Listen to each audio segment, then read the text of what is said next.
Hello, all. Welcome. This is FMA discussion episode 101. And I've had a week and a half off, so I'm a little rusty, but I've had the pleasure today. I'm so thankful because it was kind of last minute notice, me just springing this on GM Bram. Hey, want to do an interview? And and he was actually so kind and to not only agreeing to do it, but have me come in through this house and all that. So I'm really looking forward to this. He's got a bunch of show and tell and all that. And again, I wanted to, first, it's been obviously great to meet you. I mean, we talked enough and all that, and it's great to have you on. And I appreciate you letting me invade your space. And well, for me, it's an honor. You don't know. I'm talking to all of you out there. For me to have Dean in my house is like I'm like antsy waiting, and even my cat's excited because Dean's a cat person. So yeah, and the cat is a nice cat. So we were all, anyways. I walked Dean through. That's why it was like last year's little rusty countdown because I overwhelmed him because so many people get the idea it's a Bram house, Bram Museum. Yeah, I think it's more fitting. I wish I could move this around, folks. You cannot believe what he's got on his walls. His original knives, his first one, just incredible what he's got on his walls. Again, I wish, matter of fact, I'll give you a quick taste. I'm just going to, and you guys can kind of that's one wall, folks. If you can see kind of what I'm alluding to, again, that's like just a taste of what he's got going on all over the place. I mean, it's truly, we got some folks already. Julius. Hey, Julius. Jesse from the Philippines. Hey, Dean is in Connecticut. No, I'm in Florida, Julius. And this my house, Florida. Yeah, this is how this has been able to happen. Chris Chu, hey. And we got, who else we got here? Chad, you should be here. You're down the street. Yeah. Is it goes, no. He's in Florida. I'm in Florida now, Julius. And I went to Miami to kind of just for vacation. And he's only about 40 minutes north of Miami. So this is what made this possible. So I'm definitely not in Connecticut, which is, from what I understand, is now in single-digit weather right now. I'm not missing Connecticut at all. What have you? It's a very cool 81 degrees outside. Yeah. It just is like, I'm going to go back to like, got freaking spoiled out here. Yeah, so those of you jumping in, I appreciate it. Tell us where you're watching from and all that. And because Paulo is in Florida. Wait, what? You can see him tomorrow. Paulo's in Florida? That's news to me. Paulo's in Florida? I'm going to have to find out. Yeah. We're in Florida.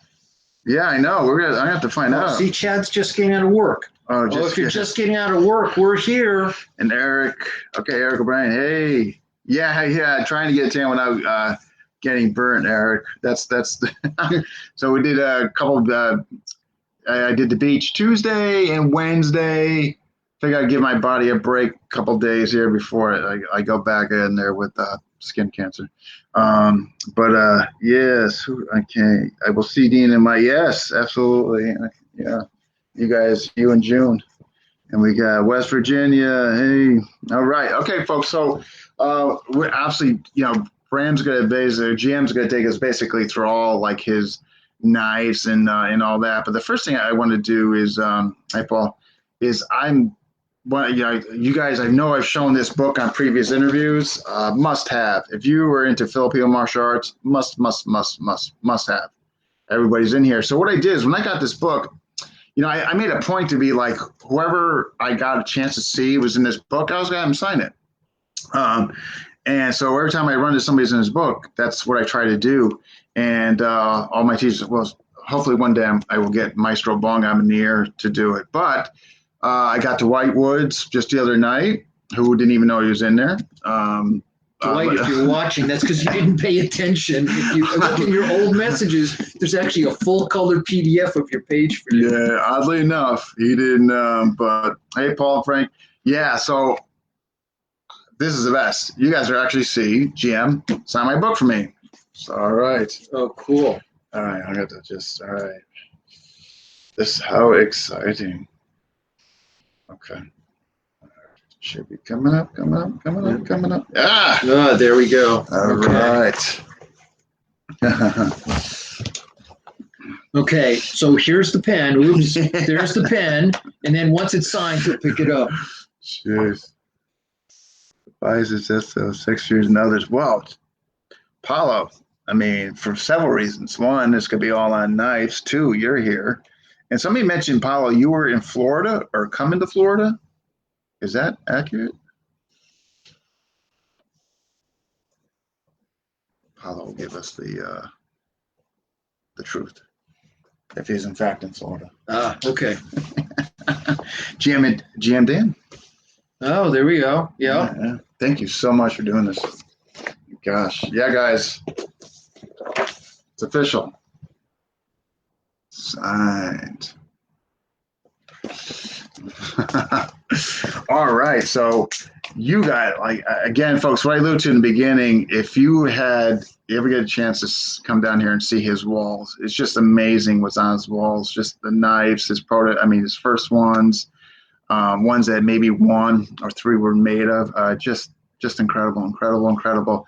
So what do you got to show? I mean, okay. gosh. Well, just to know, when we're done doing a lot, I'll have Dean will walk into the kitchen, and in the kitchen on the wall is the very first knife I actually ever made. That's for you. It's cold. Oh, thank you. See, he didn't pay attention. He's so frazzled and so caught up with everything in it. Anyways, so I showed him because the very first escalator, which I was doing with Bob Taylor and Recat, you'll get to see that. We'll walk in there later. But it's hand cut on a bandsaw, and I missed when I was doing the indexing, and I used a return spring from a Solex P4011. So any of you are old-fashioned car builders, Porsches, and old Fiats, you don't understand where it came from. Anyways, I took that and retempered it because the spring, it was a coil spring, or one of those, the bend. And what it did, it kept popping and breaking. So now it's like racking a shotgun. But from that, as Dean said, there's one on there, only 3 made. But we'll go away from all that because Recat led to Spyderco, led to my designing stuff for Trosker Messer in Germany, which didn't make them in Germany. They still made them at our other factory. And I didn't want a knife company. I think I've talked about that one of my other interviews. I didn't want to own knives. I just wanted to have knives that I liked, that I designed, but I didn't want to run a knife company. Let's say there was a business fiasco with Trosker Messer, we'll leave it at that. And I ended up having to take over the whole production of knives, and that led to the LLCs. So now the LLCs is Lapu Lapu Corto. That's because I had an original Lapu Lapu fixed blade, which had a Persian blade to it, and the late Rob Simonich did it, and that was the first post and hole. And I'll take a bathroom break because I forgot to grab it. And I'll grab that out of another closet and bring it again. Oh, here it is. But it led to me designing a line of knives. And I make 2 sizes, as most of you know, a Magnum and, see if I just move them towards you, that's all. So I can have a Magnum size and a standard size. And people go, why? I said, well, some people have big paws, and my standard has a 3-inch blade. What's important about that is just about everyone in the world, and before Europe had all their crazy laws of 8.5 centimeters, that made this a legal carry. Now with all the laws, who knows? Got a lock, you can't carry it. If it's, over the size of your pinky, you can't carry it. We don't want any of those things. Support knife rights. Great organization.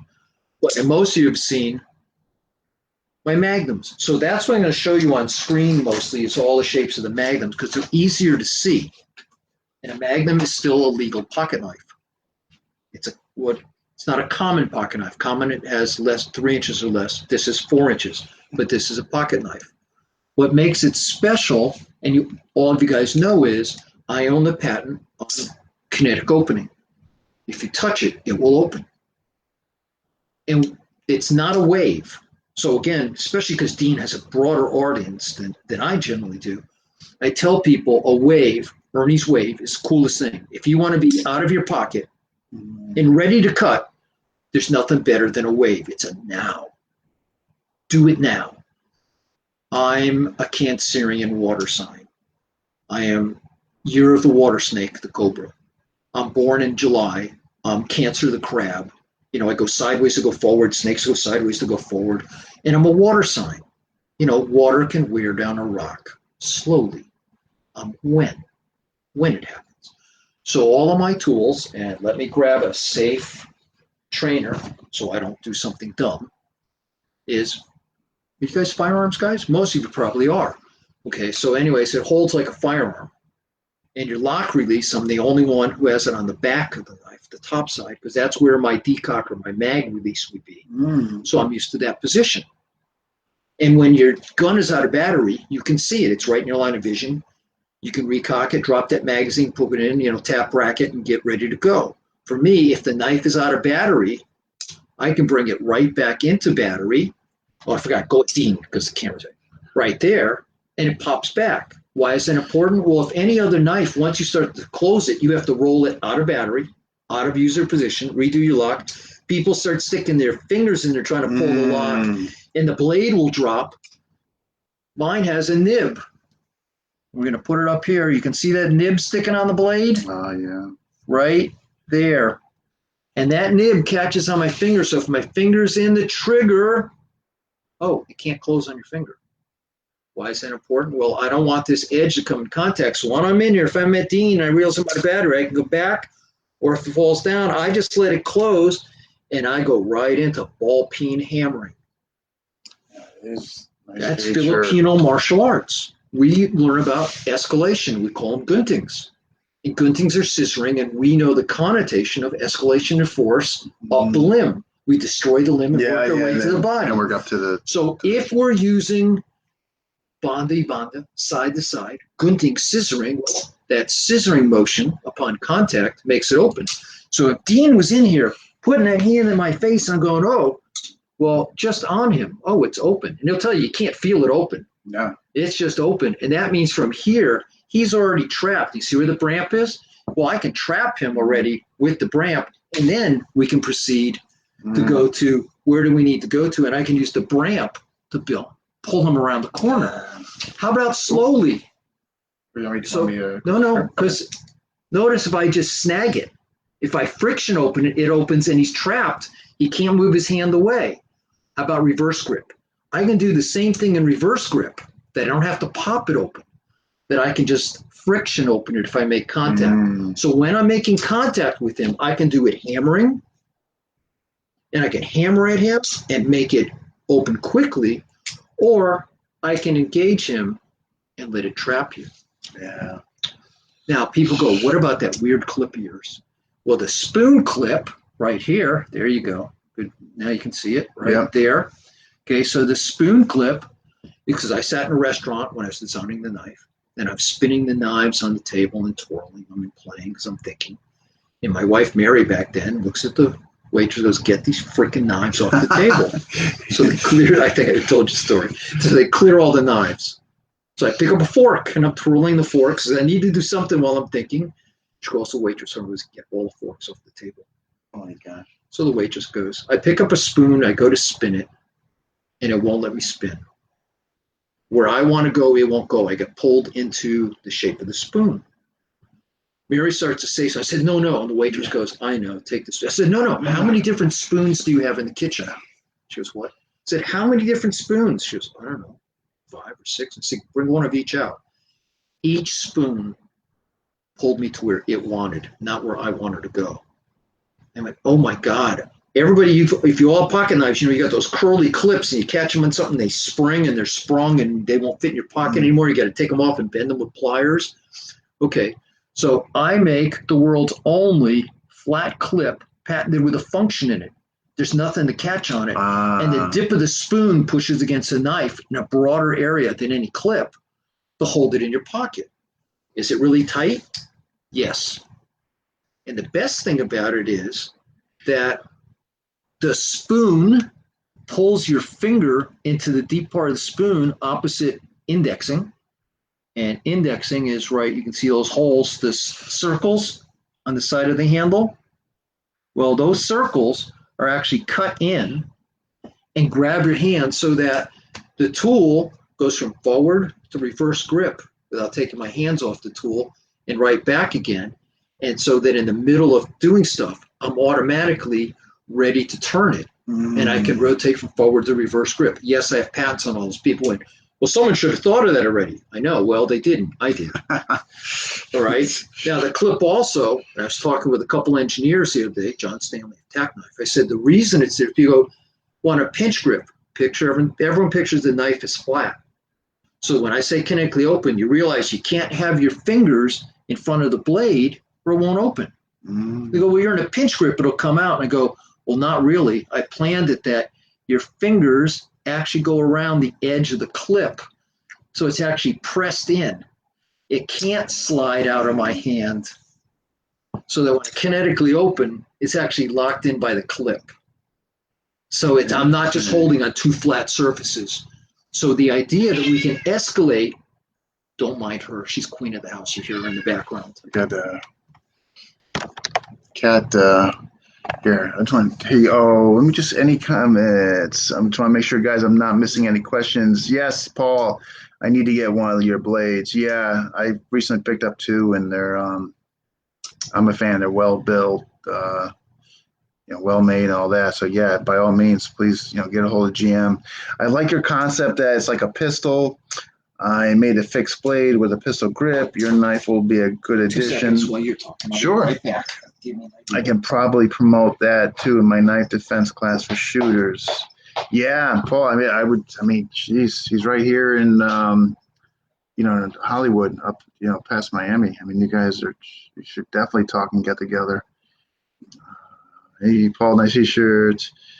Hey, Maestro John. Sounds like an awesome breakfast sausage. Follow. Yeah. Oh my gosh, that's free. Sound like an item menu at the Paulo saying the Bram and Dean sounds like an awesome breakfast sausage brand. Yeah, there you go. Yeah, we're gonna market that next. Jeez, what you got? What I ran off the get was a firearm, obviously a blue gun. The reason they're blue, like a Glock sim gun, and not red, is because the guy who owns Asp Baton, or the very first owner, poured red guns. And they tried to say he owned the shape of the guns and owned pouring plastic. Obviously, that ended badly for him in court because all the plastic companies went, we own plastics and pouring plastics. Nobody owns making molds. Of course, he tried to claim he owned the color red, which didn't go over red. By that point, Rings was already making blue guns, and they made great ones. So that's why it's still blue. But technically, a red gun doesn't shoot. A red knife is safe. Blue is like my crimp tool. It's a working tool. It's not a safe tool to train with, as Tom Gallo and Ed found out the other night, banging each other. Okay.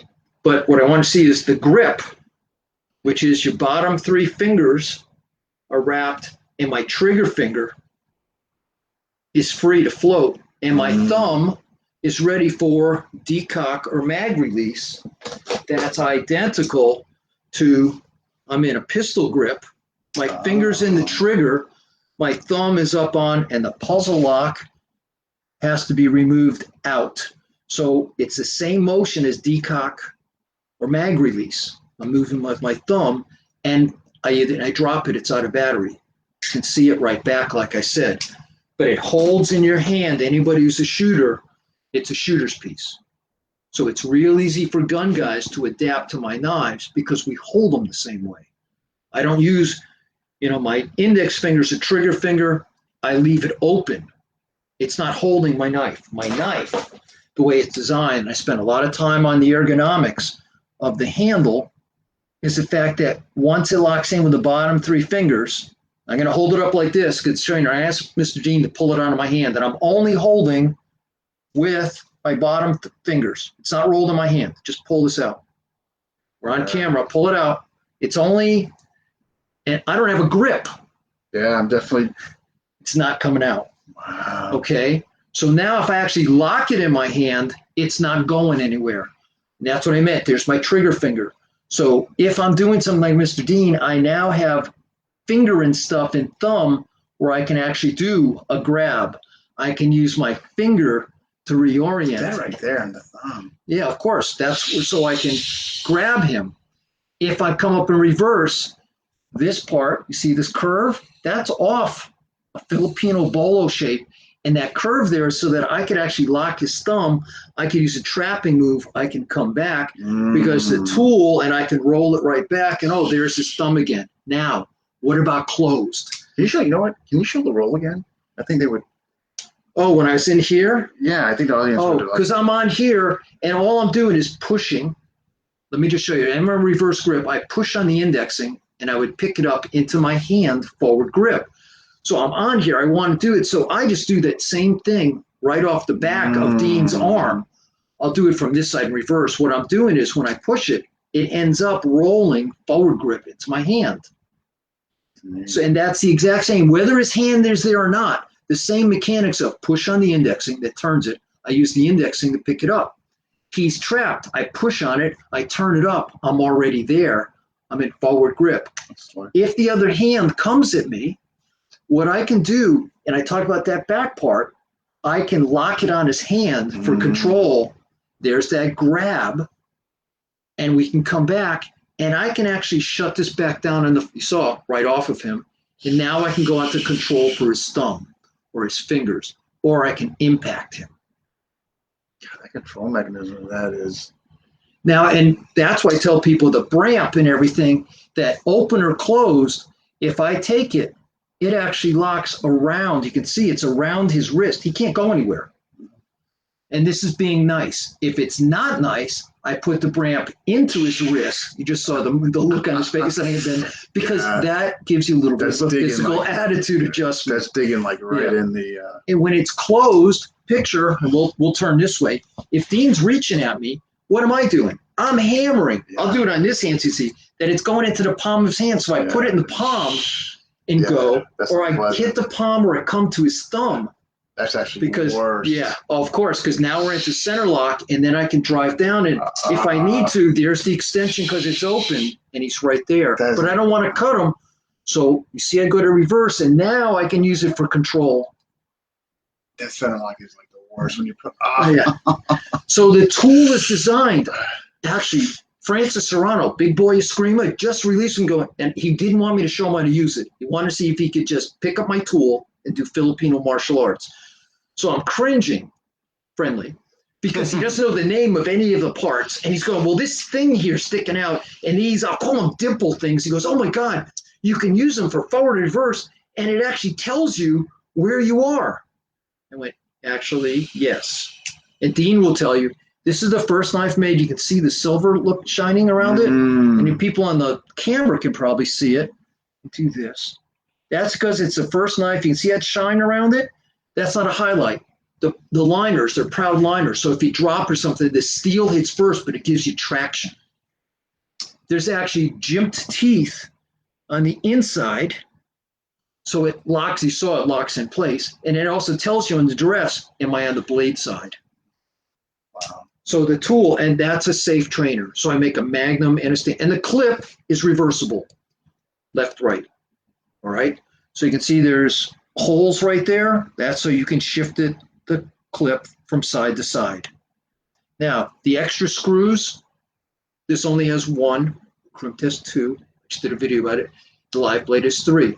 Makes a full triangle fully loaded. It's a live blade. What is that? Well, you know those extra buttons on your shirt? You know what that extra piece of cloth is for? The extra piece of cloth that's inside your shirt is so you can test detergents and stuff on it and make sure the colors won't run. What are the extra buttons in case you lose a button? Well, all you people going, I don't have a screw. I've been sending the screws and waiting, and I finally had to go, okay, you know, it's got built-in extra screws. The Crimp has 1, 2 rather. A drone has 1, because most time you're at home when you're training or at your home school. The odds of you losing more than 1 screw at a time are not there, so I give you 1. A Crimp is a working tool. So you have 2 extra screws in it, up one side. And live blades, you might be out where your life depends upon it. You have 3 extra screws built into the handle that do nothing but tell you it's a live blade. So it's a VIL system, vision impaired low light. Here's 1. Sorry. See the 1 button? That's so that in the dark, or I'm not sure, and I grab, I don't want to use this. It's a drone. I can feel. Use your thumb. 1 button right here. Feel the 1 button? Yeah. Okay, here's the 3 buttons, fully loaded. Yeah. Live blade. Matter of fact, this is what I have. This is a spear point gunting. Yeah. Yeah, folks, I just picked this up. Mine's tan, but I love it. I mean, it's just like really well built, like a Mack truck. Just I don't know what I can say about it, but this whole ramp thing. I mean, it's just my wife stole it actually. Yeah. Oh, there you go. And then the other one, the spear point with the ring finger. Yeah, the Death's on Good. You have a spear point Death's on Good. Yeah. Yeah, she took that as well. We'll get some new ones. But anyways, so I want you to see. So what I did was I make 8 blade shapes, and I don't know which ones. I just pull them out of my knife bag. But this one actually is a dagger. It's very similar to the spear point. Okay. And the reason it's a dagger, let me get the camera. You can see this extra choil underneath. So I duplicate it and I raise the grind so that it has a full grind on here. So actually that was a dagger. Wait till you see. It's very similar to the spear point. I did it for my daughter who collects Randall model tool daggers. So there's one. Okay. Here's a buoy. This is a traditional buoy. Okay. Of course, it's a Bram shaped buoy, and it's in honor of a Ramble Model 1. Hey, you know what? Before I forget. Yep. Hey, Nelson Pinto. Nelson said to extend your regards. Oh, hey, Nelson. Also, Burton Richardson told me to also extend regards to you. Oh, cool. Hey, just Burton. So I don't want to forget that. Hey, Paulo's got. Just want to read his comment. My review of Bram's knife and attempted to solve every puzzle problem relating to knife manipulation for defensive and offensive use. It is an incredibly smart design. Every bit of that design has considerable amount of thought behind it. Wow. Yeah. Thank you, Paulo. Huh. I tried to make it a useful knife. This is Persian? Yeah, this is my Persian. And again, all my knives have swedges on them. Swedges meaning the top piece is cut out. And that allows for me to bring the full thickness all the way to the tip. So the tip even on the Persian is reinforced. The Persian is a trailing tip, meaning the tip doesn't come into play, never enters in it. When you cut with a Persian, the tip follows. The point never gets involved in a wound channel. Any other knife starts to cut, and then there's this piece sticking out called your tip. And that's what a wound channel is, because it pushes that tip through something rather than cutting through it. It has to push it.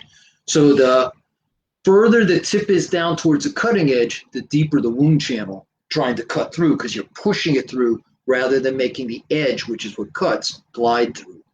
Interesting.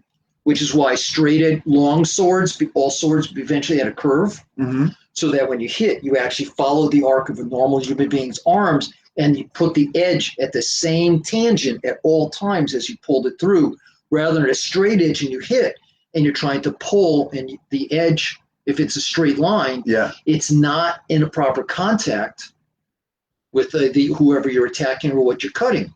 And the curvature allows. Right. And it became most important on when doing swords on horseback, because with straight edge, when it hit, it would actually pull the sword or the rider right off the horse, not the guy you were attacking.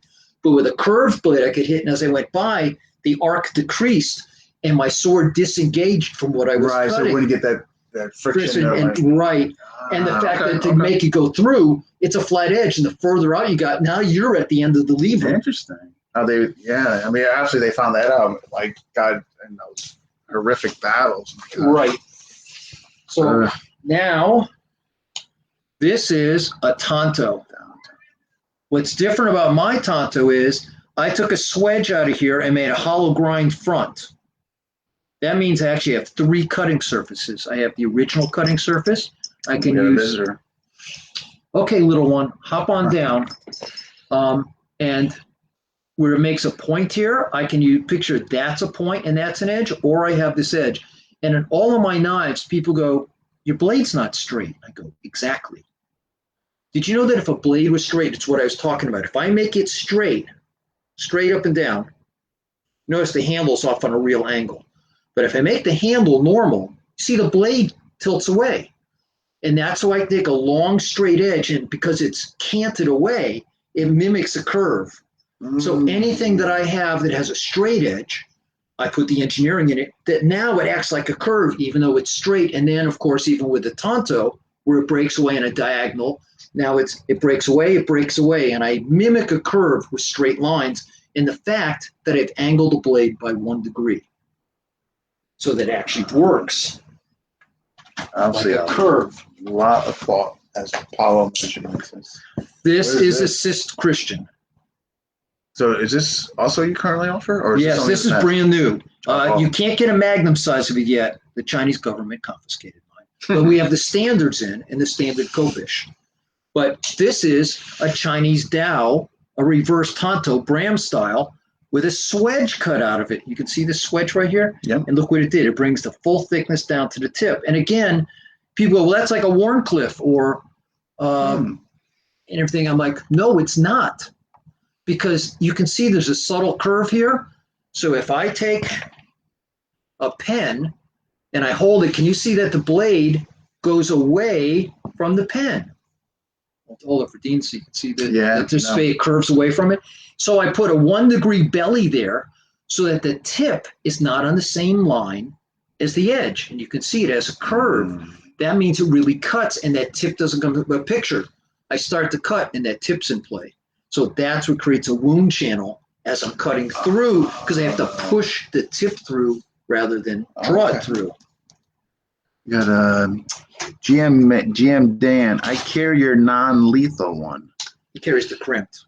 Oh, the non-lethal one. Okay. Yeah. Okay. And this is the world's first and only folding katana, which some of you may have seen. Dana Abbott loves it. He has one. And yes, that's a true fuller. There is no such thing as a blood groove. There is no suction in the body. You don't need to let blood I am out. guilty as charged then, because I actually thought. Okay, I look at the blood. Okay. But it's actually what a fuller does is allow for compression. I take weight out of the blade, and by having a curved surface that impacts, I add strength to it, like using chrome moly tubing in a car rather than straight framework. Okay. Okay. So because a curved surface in tubing, tubes are stronger than bars, and I can. So on this, and also I cut the tip out here so it's lighter rather than it's a reverse hamaguri. Hamaguri is apple seed. And I do a reverse one that you can see it from that line, right? To see that line, it's a separate grind. I just did it next to my regular katanas and people went, it's the same. No kidding. It's a folding katana. So and you're saying this is the only one you mentioned? Yeah, nobody else makes a folding katana. I make the world's only folding katana. I make a magnum and a standard size. Gosh,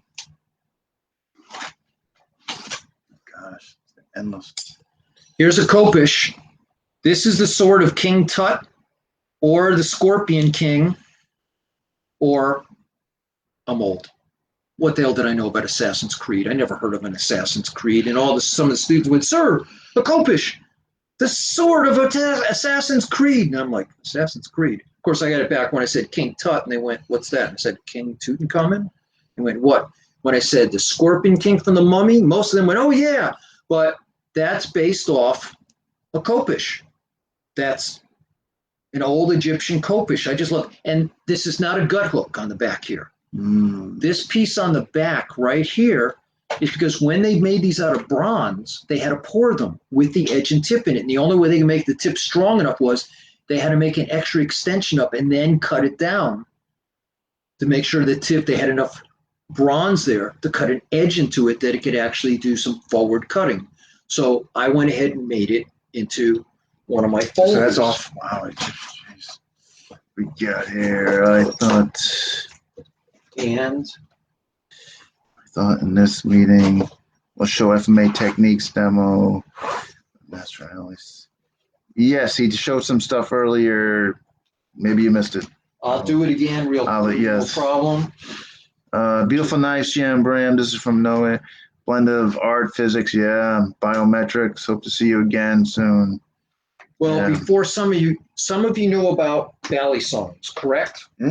Everyone, because they're actually, Spanish and French. It's a French patent because Spanish and French families intermarried back then, became part of the Spanish family, the patents from the 1500s. And then The Spanish took it around, and they're the ones who took it to the Philippines. And some of our soldiers who brought them back after World War II, everyone in America went, look how stupid the Filipinos are. The blade is brass, the handles are brass. It's stupid. And you go, it's not stupid. They were tools for actually measuring, because you had a straight piece to measure with, and then I could double up the length. And if I had it in my hand, I would open it the unsafe way, and I could pinch cut something and have it there, and it didn't slide away. So I could have one hand, especially in a ship, hold on to a line or a sheet. I come from a sailing family. I am not a great sailor. Yes, I've crewed on big sailing ships for races. Not my thing. I did it when I was a young man. I get seasick now. Not on those kind of ships. I get seasick on big ships. But it's a sailing knife. It also became easy because most of you don't understand fuses. I don't mean fuses for your power. Fuses for your cannons. You had whole groups of people, just like today. There are crews who load our giant cannons, especially on ships. There are crews who are designed, they train their whole time in the military, Army or Navy, to how to load those giant cannons. There's a certain way to pack the powder in, just like we pack old-fashioned rifles. There's no giant bullet we put in there. We put in a round that represents the musket ball, and we pack in things of powder and packing with big rams, and then we fire them. Okay, the only thing they don't have are fuses. But in the old days, cannons had to be made out of iron. Nothing else would stand up to the impact of gunpowder. But iron rusts. Why is that important? Because iron and rust, when it's struck the right way with any other kind of iron or steel, sparks. You're going, so what? Well, just think about it. Cannons, one of the most dangerous things about cannons was they would get so hot, they would ignite the powder before you were ready, and cannons would blow up. People said, oh, they're not fixed in place. No kidding, they'd rip the moorings out. So on ships and stuff, they actually had wheels and ropes on them. So the recoil will be absorbed, and they go right back to the mounting place, and they'd lock the blocks in, load the cannon, and then someone had to supply the fuses. They can't cut them right during a battle. So they have cut fuses and emergency fuses. So my knife, which if it had a leather handle would rot, it's made out of brass, because everyone is in a sailing knows all fittings on ships are out of brass because it doesn't react to salt water. So I have a knife that doesn't rot, can't rust, can't spark, can't do anything. What do? It allows me to measure fuses under duress, as well as do regular stuff on a ship. And I can be ready to work the cannons, because without cannons, I'm in trouble. So I cut all my fuses. So people go, well, brass doesn't hold an edge. Well, when you have nothing else to do on a 2 or 3 year journey, I guess you can spend your time sharpening your knife. And whatever you need to do under a battle, believe me, that knife's going to be sharp enough through the whole battle, cutting fuses and tapping fuses into cannons, that after the battle, if you're still alive, you can sharpen it. What has it got to do with me? Well, I always thought that's such a cool idea, because people call my knives, Shashir called it the bally song of the millennium, because bally songs, we all through Filipino martial arts, because we took it from the Spanish. It found ways to actually apply it not as a work tool, but as a fighting tool. Why? This has no edge on it, just so you know, so Dean's not going to get cut with this one. That I could come up, and what do? Well, we all know we use it just like dulo, a yawara. It's a pocket stick. Can I come up and without the blade pinch him? Sure I can. Can I use the back of it if I can, and just like a yawara to do finger traps? Of course. Can I pop it open and do less than lethal cutting just to get it attention? And then if I need to, I'm in lethal mode, but I see Dean's responding to me, I can shut it back down in the flow. Let me go to a safe trainer. Okay, so Dean can't get cut. Remember, red, safe trainer. I can come up and I can use it as a fist load. I can use it for grab his fingers. I can use impact. I can do raking. I can do pinching. Okay, now can I use the Bram and waka, like Pac-Man? Do little snap cuts on him, less than lethal? Yes, I can. He doesn't get the idea. Oh, that's right. Just like a bally song, it's open. How about I realize he's complying? Oh, just like a bally song, I can shut it back down again. Oh, like a bally song, I can go into reverse and still go into mode. And if I realize he's complying, I'm right back down again in the flow. So it'll do everything a ballet song will do without having to do the twirlies. Right. The concept of a ballet song is in my tool. Now, where does that lead us? People say, did you ever do a ballet song? This is sharp. This is a Brampa song. Just to back up a bit, so what you're saying is that, because Paul's also commenting that it was also used to clean cannon. So before it got glorified into this spinning weapon and all what have you, there was actual more tool-oriented? Well, in the original patent, the name of it in France means a king's foot. It had measurements so they could actually use it to measure out pieces of property, put the stakes in and line out property. But was it kind of similar to like? It looks just like this, yeah. The original one, it has markings on it. And that's why they had some with longer handles. Longer handles. And you see the old ones from the 15 and 1600s, they actually have like inch-type markings on them. What was the official markings? So they could measure. And then now it's twice the size. And I could measure something twice as long. And the one in France, the lock actually was designed to had a point on it. They could stick it in the ground to transcribe circles. Yeah. So they could mark a distance of an area. Once they realized that you didn't need a holster, so I don't need any leather with it. Once I realized I could make it out of bronze, okay, I can make it out of brass. Okay, bronze, first you had copper, then you have bronze, and you get brass. So brass is what everything's made out of on the ships. I said bronze, I meant brass. I'm all excited to have Dean here. Okay, because brass. I have that effect on people. Yeah, I make them. Of course, so and it doesn't hold an edge real well. But like I said, how long do you need to hold an edge? And so it became used even in battles on land. Cannoneers carried ballet songs. This is amazing. I never knew there was a European use, or they were actually using them. Yeah, they're the ones who invented Anybody else know that? And it's like Paul. They brought it with them because you remember for almost 400 years they ruled the Philippines. They ruled Japan. Not that Japan and Indonesia, any of that mattered, because for us as Filipino martial artists, the whole culture of the Philippines becomes Spanish oriented. It's 99.9% Catholic.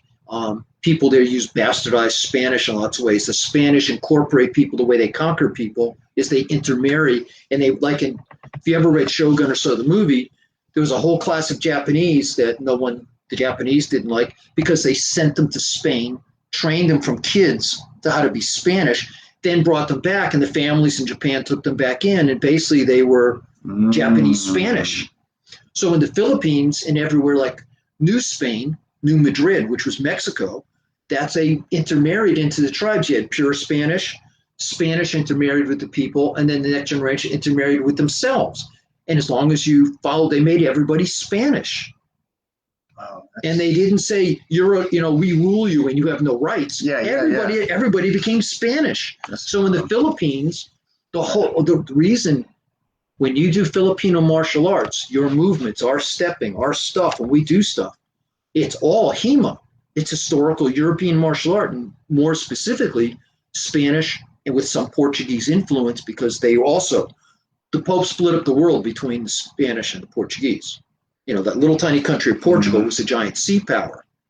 Yeah. And that little country of Portugal fought the other countries in Europe to stand still at the time because the power came from the sea. But anyways, our movements, our conquistador fighting movements, that's why the rest of the Orient, we don't move anything like other fighting arts. We move just like, we're doing, and I tell people, we're the last of the conquistador fighting arts. Because in Europe, they got so far past it with firearms and everything else. Right. We never lost it. So Filipino arts, which don't exist as Filipino arts till the Spanish. By the way, there's no Lapu-Lapu fighting anybody. There's no Arnisadors back then. Lapu-Lapu was an old man, and they killed Magellan with poison arrows and spears. Okay, he never made it to the shore. All the myths I was told, and we're all told, never happened. Just like Washington cutting down the cherry tree and all the things to encourage, have us believe in our own country and be strong. And the national fables. Lapu-Lapu is a national fable. Okay, Magellan, how do we know? I had some guy tell me, well, he's really Portuguese. I know he's Portuguese, but the Portuguese didn't want him. So the King of Spain, Isabel and Ferdinand went, sure, they financed him. So he's bought and paid for by the Spanish. Yeah. That's why he was on Spanish ships. And the Spanish sent recorders, just like we embed newspaper and journalists inside our military groups. They embedded historians to record everything. Why? Because in the Spanish War Museum, when you had to report back, you better not tell them, I won every battle. Yeah. Because they knew that was a bunch of bullshit. But if you recorded why you lost, they could teach it to other people. It's why the Spanish, if there were not two massive storms, if those typhoons didn't come up, we'd all be speaking Spanish because there would have been no England. The armadas went down twice because of storms, not because England was better fighters. Granted, they fought some battles, and the Spanish just didn't know the shoals and those storms twice. What are the odds of two giant storms 100 years apart destroying the whole Spanish Armada? And they went, the hell with attacking Spain. That was a machine back then, Spain. Yeah. You're trying to tell me they weren't good sword. Really? They were so, and you got to think about it. Like people, well, they had gunpowder and horses. Hello, you ever been on an old Spanish galleon? It holds 150 people. Very crowded, small thing. How many horses and how many cannons and guns can you stock in there, and how much gunpowder where it's wet? Yeah. Not a lot. They didn't send fighting galleon. Do you think they're going to give Magellan a fighting galleon? They gave him an exploring ship. Out of 3 ships, 2 Spanish made it home. Yeah. 2 out of the six out of the ships. Yeah. 2, and they picked up a crew along the way and actually found another ship from another colony to take them back to Spain after 3 years. But anyways, our fighting stuff, our stepping. I was just doing this with Dan Anderson. We're talking about the way we step. You can go to any HEMA book and you can see our moves. That's why the rest of the Orient, they don't like the Filipinos because they act like Europeans, which they are. They're Catholic. Their religion has nothing in common. Like I said, they act like Europeans, and it went from the Spanish to the English to us. We colonized them for a bunch of years, 60 years. Do you understand? In the Philippines, we take it for granted that they speak American English, that they have a constitutional republic. It's the Republic of the Philippines. Okay, Philippine Republic, actually. It's PR. People go, what's the PR? Philippine Republic. They bought hook and line and sinker, our school system. They have to learn American English. They're based off Americans. No wonder the Japanese wanted to wipe them off the face of the earth. They have nothing to do with the rest of Asia. And they're fighting arts. Granted, stuff is merged in. Not that the Filipinos, you had this discussion with some of these guys on shows, not that they didn't know how to fight. Yeah, right. It's just that the system doesn't come into the 1900s. What we call our niece. Do you know the first book from Placido Yambo? It was in the late 50s. We're talking about an oral tradition. So I just took Dan to some of the old sword manuals, and they're written down from the 1300s to 1700s, and people are just starting to bring them back. Replicas that we'd see, facsimiles, because in a lot of the libraries, if you don't have a doctorate, you're not allowed to touch these rare books. With modern reproductions, there's a lot of people out there teaching HEMA in the last 20 years using these, and then filling in the missing pictures with live action pictures. Yeah. And if you watch the stepping and all our moves, we're doing HEMA. And it didn't start with a stick. The Filipinos use swords. No. Did they use shields? Yes. Did they use spears? Yes. Did they use arrows? Yes. They didn't have a lot of iron. They weren't great sword makers. Did they have some knives? Yes. After the Spanish being there, you don't think the Spanish made a phone call? Hey, we need a couple more ships and new parts. Manila, starting in Cebu was it. And they moved north to Manila and they built that port. If you go to modern Manila and go to Ocho Moros, which is the old city, it's inland. Because they, like the Dutch, they filled in the harbor over the years. So it's no longer on the water. But they built ships for the Spanish for hundreds of years. They built all the equipment because that was the closest New Spain.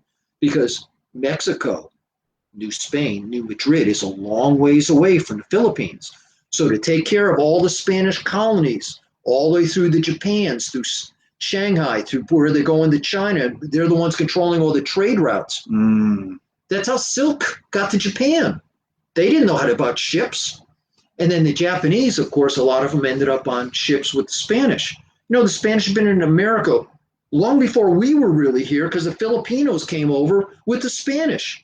Right down here around this area, the Gulf of Mexico. They also say and New Orleans. Yeah. New Orleans. So this whole the Gulf of Mexico region, there's been Filipino influence here for a lot. I was really happy when I moved to Florida. They're whole Filipino communities. Yes, I'm married to a Filipina too. Plus, anyways, let me just show you what happened. So to make it bramped, what I want to do is, and I'll use Dean, I'm keeping it closed. I could still use the bramp to hammer him. He'll tell you it hurts a lot more than a regular bit. It hurts just like one of mine. I can now grab him with that bramp and use it.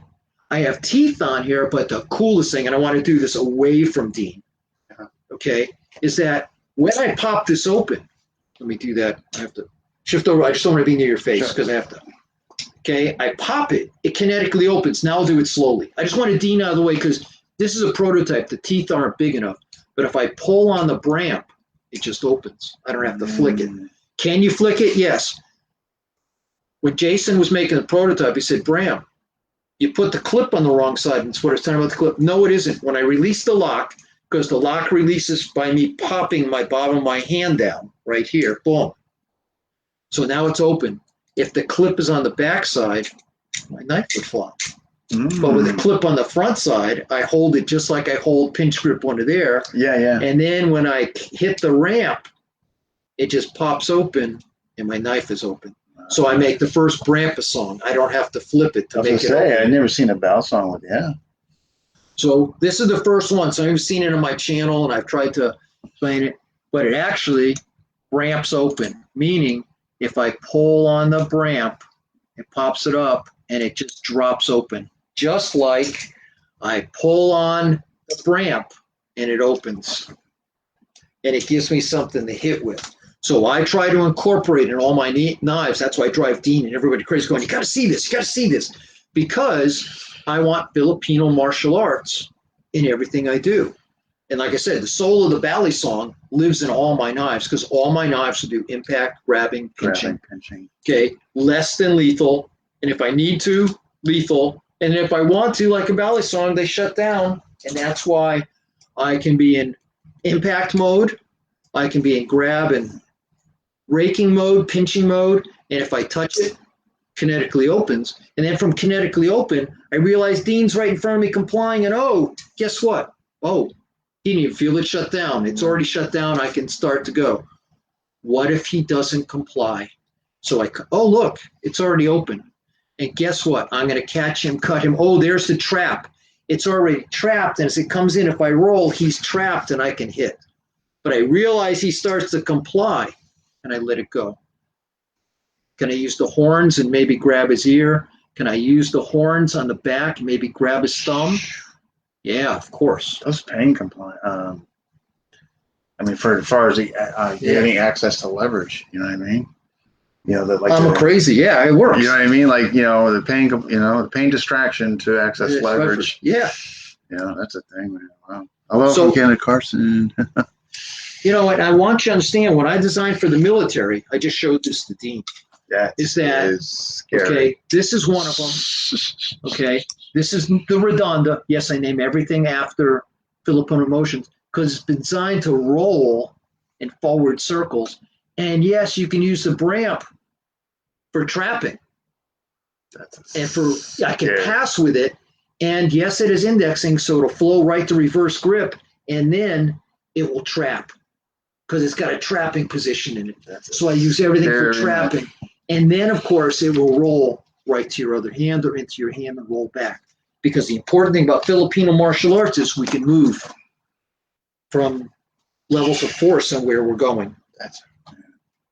Now, some of you may have seen, when I joke about the T13, and most of you know I don't usually design reverse grip knives. Hey, Mike Frazier would say, hey, Carson from Canada. Ron, we got Grunt. That's different indeed. The evolution of the pocket knives. Yeah, definite evolution. Yeah, Paul, you're correct. Julius, Mike. Well, let me give you guys an example of Dean's reading. Sure. I made this. This is out of a plastic. I cut all my prototypes out of it. It actually has porcelain in it. What I was doing, and Dean can actually see it, I drew on it because I was trying to figure out the lock positioning and everything and what I got to change. But it feels good in a forward grip. Feels good in a forward grip. Yeah. Put it in a reverse grip though. Notice it. That was the very first reverse grip knife. So I was talking with Alan Blade, and he went, I really like reverse grip. I said, okay, well, how about if I take this folder, which I've never made yet. It was a prototype, and it's a reverse grip folder. Good in forward grip. That's why I put it in Dean's hand first, forward grip, because you go, yeah, it's okay. It fits good. When it drops with indexing it to reverse, it's locked in your hand. No, yeah. So what I did with Alan Blade was I made my very first fixed blade, and it's designed to be first reverse grip because it feels good in a forward grip.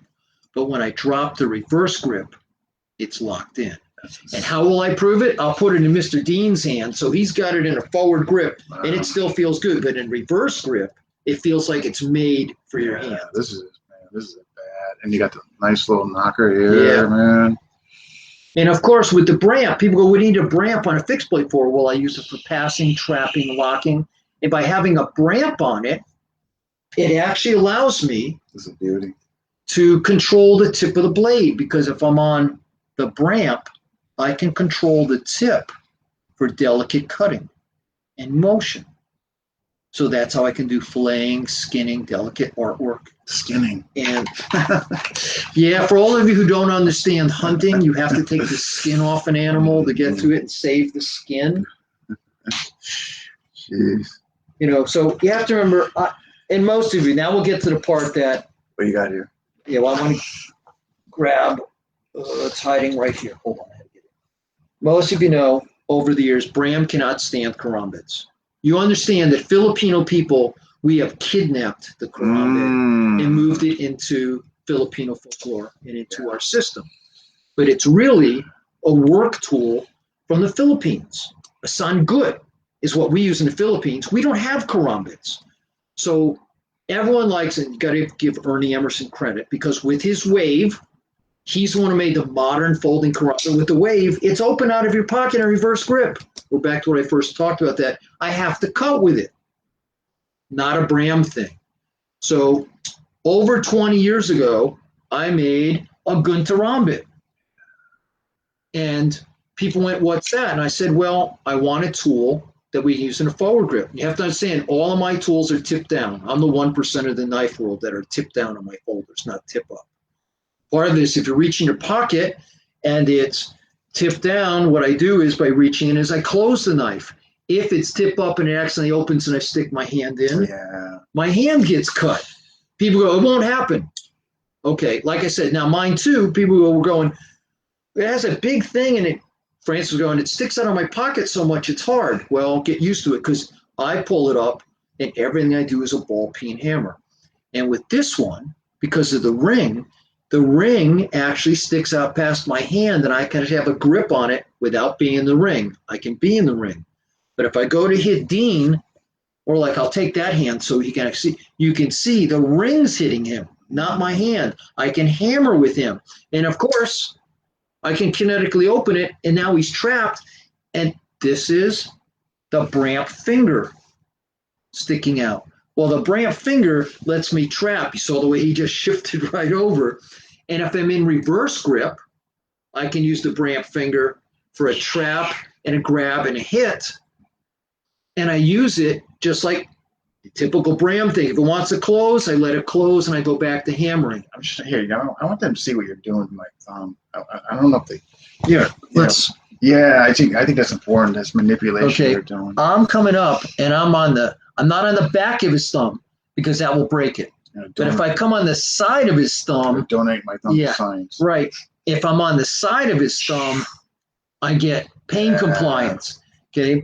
And if I have him put this hand up, if I put it into the palm of his hand, I just got some recognition there.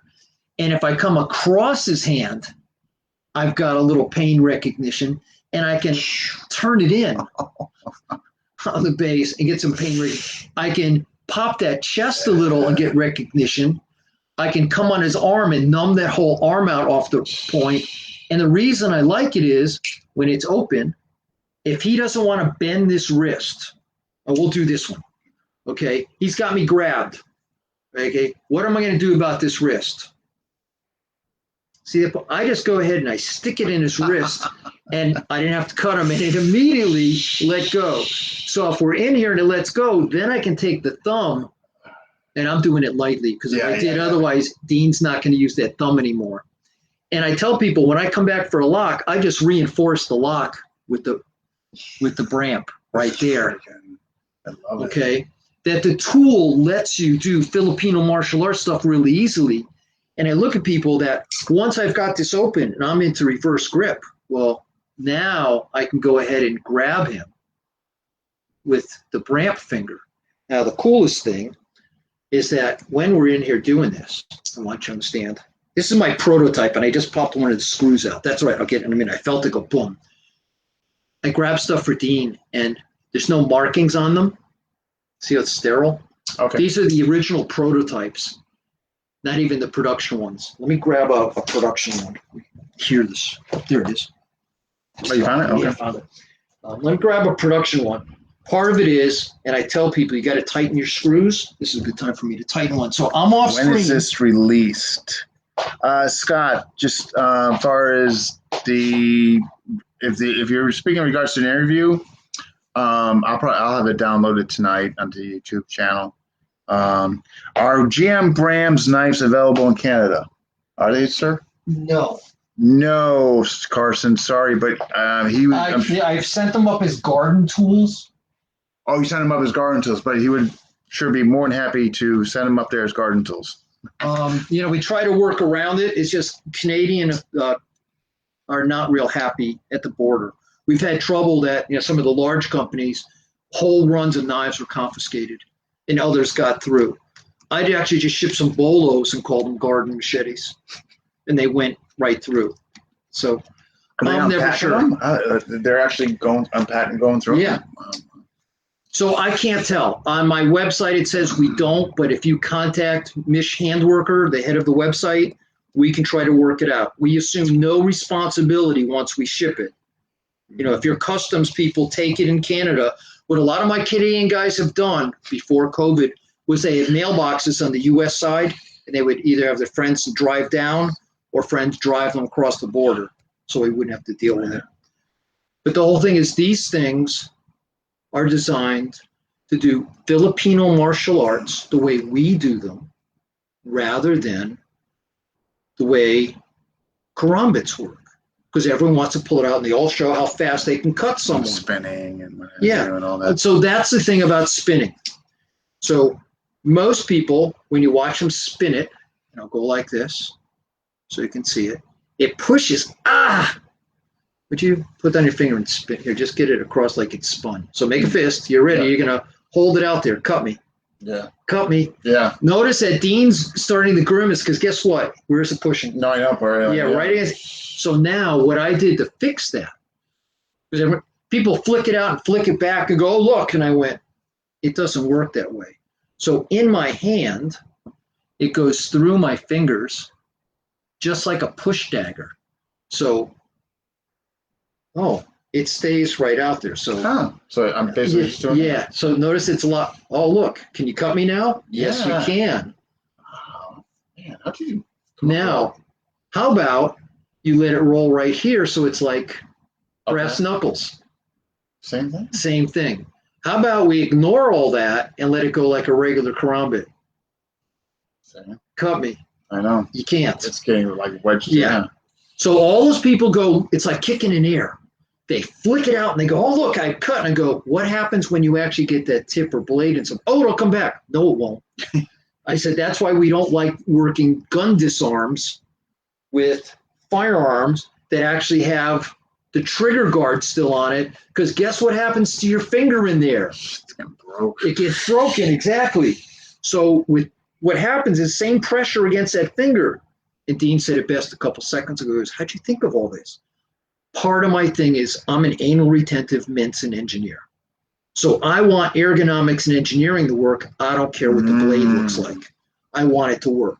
So like brass knuckles, you can see it's against my finger. So it's like one ring of a brass knuckle and half a ring, and it's out there. I can put pressure on, I can cut with it. And if I let it go between my fingers, it's like I said, a push dagger. I can still cut with it. So if you like doing all that flippy whippy stuff with your karambits, you'll love one of mine because you can actually cut with it. Yeah. Now, one of the other things I wanted to show you, most karambits, you have to have your finger in the hole and grab it, and there's no other room. Mine, I can get a full grip without being in the ring. I can be, if it's in reverse grip, a high grip, or I can have an extended grip. I have 3 grip positions. Forward grip. I don't need the ring. I can grab it fully, no problem. I can let my finger go in the ring and have an extended grip, or in forward, we call it still low-high grip, that I'm at the far end. And I can still cut with it. And I'll give it to Mr. Dean, and he's got bigger hands than I do. And you'll see it fits in his hands. You don't need the ring. No. Yeah, so, or I can go extended, like you were saying, extended. Yeah. Here. Yeah. Like Or you can go in the ring. Hold on. Go in the ring, but be all the way down here. Put your finger in the ring. And be all the way down here. And be all the way down. So you have 3 different grip positions. I know here, or extended grip. Or extended grip. I can flip it, and then be in. All 3 grips again. I just love what you're showing with the. If anybody's watching, if you didn't get to see some of the manipulations he was doing to my thumb and please, just let us know, and we can go through that again. I think that's just some pretty incredible stuff. I just want to catch up here on the comments. Julius, Dean, Franco, his designs straight up super intuitive. Yes, they are, Julius, and awesome designs, absolutely. Any plans on having a double-bladed version? No, the reason I don't is in most places. By the way, kniferights.org. Okay, so I was one of the founders with it, with Doug Ritter's head of it. Okay, one of the things is we fight knife rights, knife laws every day. I'm not acting out. Doug is amazing. When it was first founding, I was telling Doug, got to make it a Second Amendment issue, right? Now, yes, I'm getting back to double edge. Anyways, most of the laws, you have to understand, there's working knives and there's weapons. People always ask me to teach knife fighting. No, I don't. Do you make fighting knives? No, I don't. I make edge tools. Okay, I make edge tools. I can use them everything from self-defense response all the way to cooking, hunting, fishing, arts and crafts, you name it. Okay, you saw the way it just popped open? That's called inertia opening. Sometimes we will do you realize that technically inertia opening is illegal? So we had to have Congress prophylactically say that because I have a detent in there, if you can beat the detent, not my problem. It's not illegal. Because a gravity knife is you relieve something and you can pop it open. So kinetic opening, the wave, the rear flipper, all of that is legal. Prophylactically, we had Congress vote on it. Back to double edge. Double edge things like daggers, dirks and daggers are technically illegal everywhere. Any amount of sharpening on the back, any amount, makes it a weapon. And a weapon can only harm people. They're not designed for tool work. So in most places, it's why dirks and daggers are illegal. Military is different. So a lot of my military knives have a back edge, and I've been trying to convince them we don't need it. You don't need it. Most swords that have come out to be the best swords are from U.S. cavalry swords to katanas, for example, do not have double edge. Double edge encourages you to do some stupid things with your knives. It pushes your knife into people go, oh, look, I can cut in both positions. Yeah, I know you can, but you shouldn't because it's going against the way your hand was formed for gripping.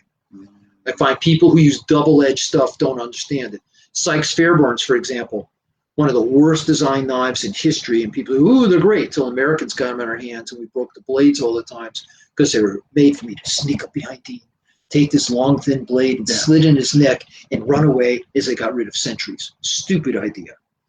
Okay?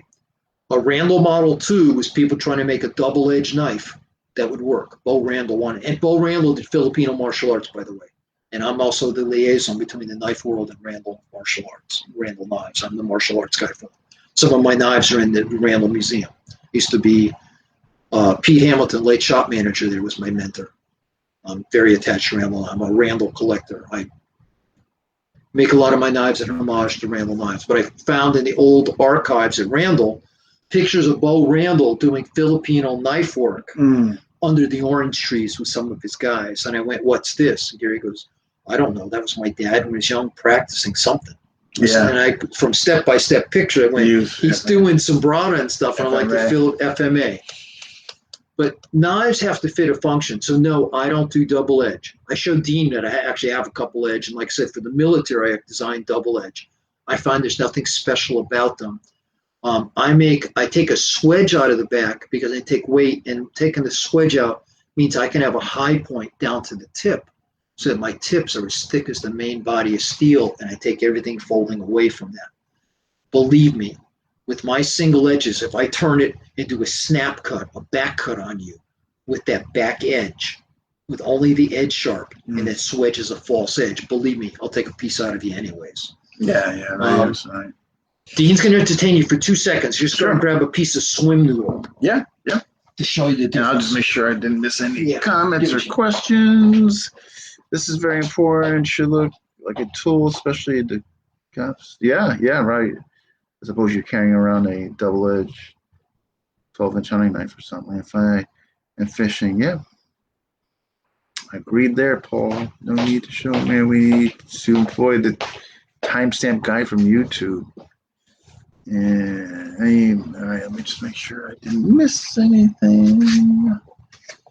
I don't think I did.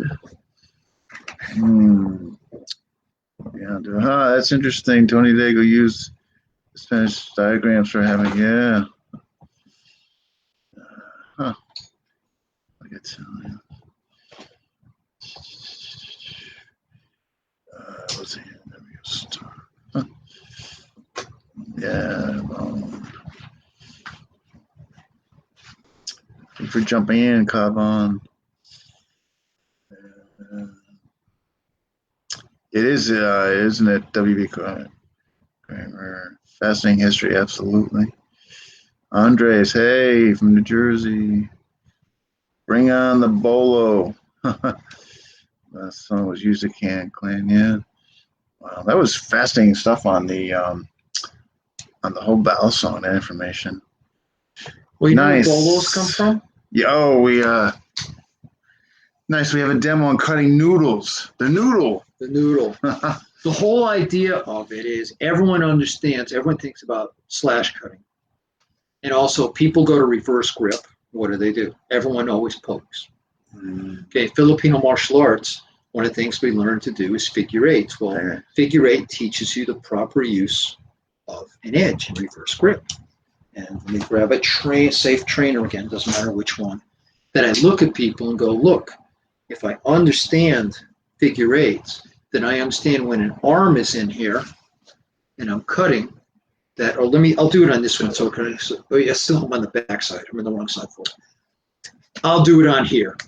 That when I cut, right, when I come in and I'm in reverse grip and I tell people turn it up, notice that the knife is in the exact same position. Yeah. The only thing that's turned, people go, I would never, when a one comes in, attack the one here up like that and go, yes, you would, because that's the other side of a figure eight. Right, yeah.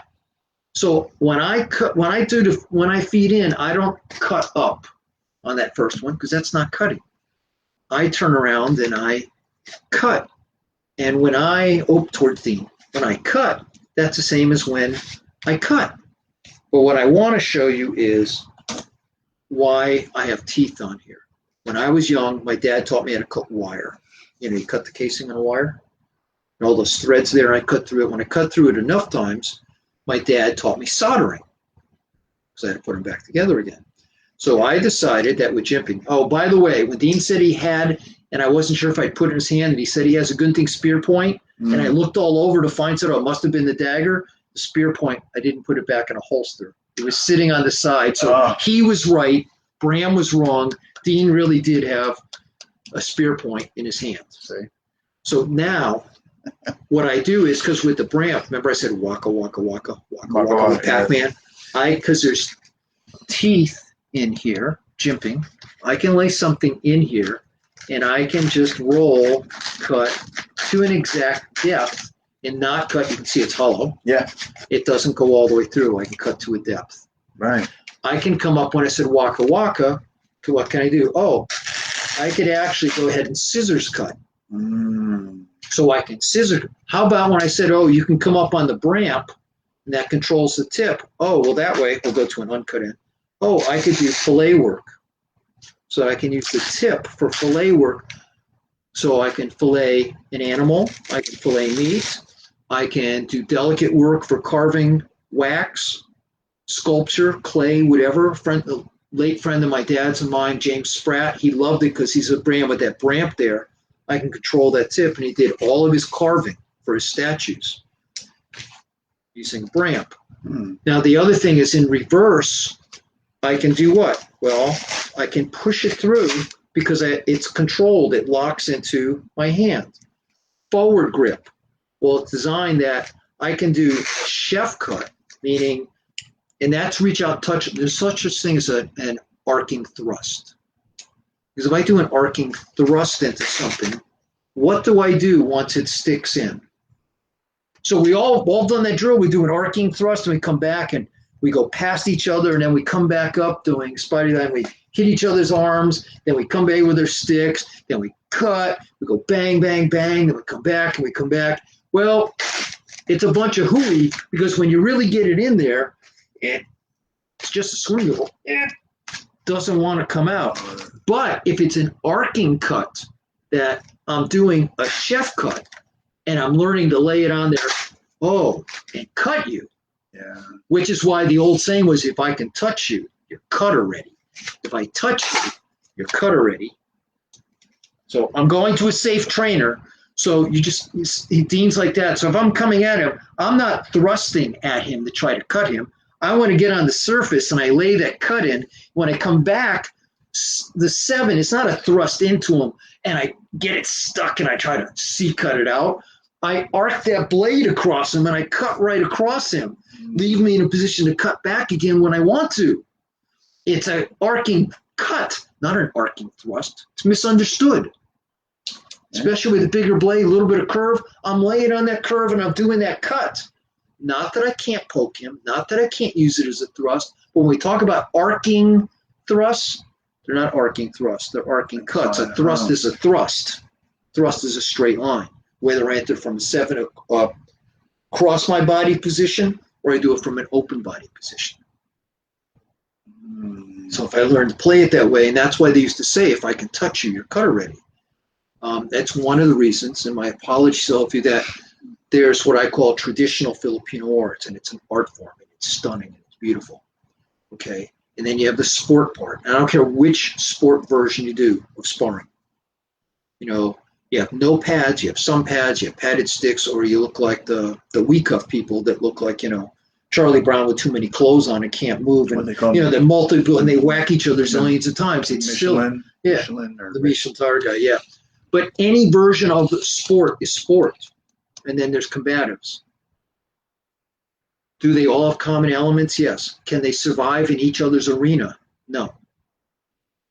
Because they're different applications of it. And there's some things you can't do. So I look at people and go, I know some very famous people, and they will beat me to death with sticks, especially doing tappy-tappy and trapping drills, which, yes, I learned all that, and I don't anymore. Remy gave me a choice, one or the other.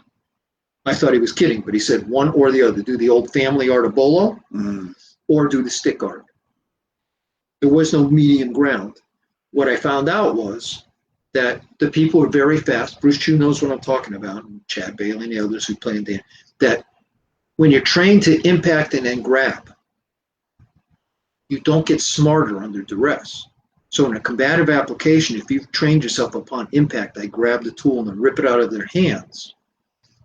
Don't look at me and go, don't worry, I'll realize it's not a stick. I'll realize it's a bigger blade and I won't do it. You can't change up. You don't get smart under duress. So I had some very famous stick people right in front of when Roland Dantes was alive, we were overseas. Every time they hit me, they were much faster. I said, bam, and they grabbed my bowl and went to rip it out of my hand, and I just stopped. I said, aren't you going to do something? They said, no, I won.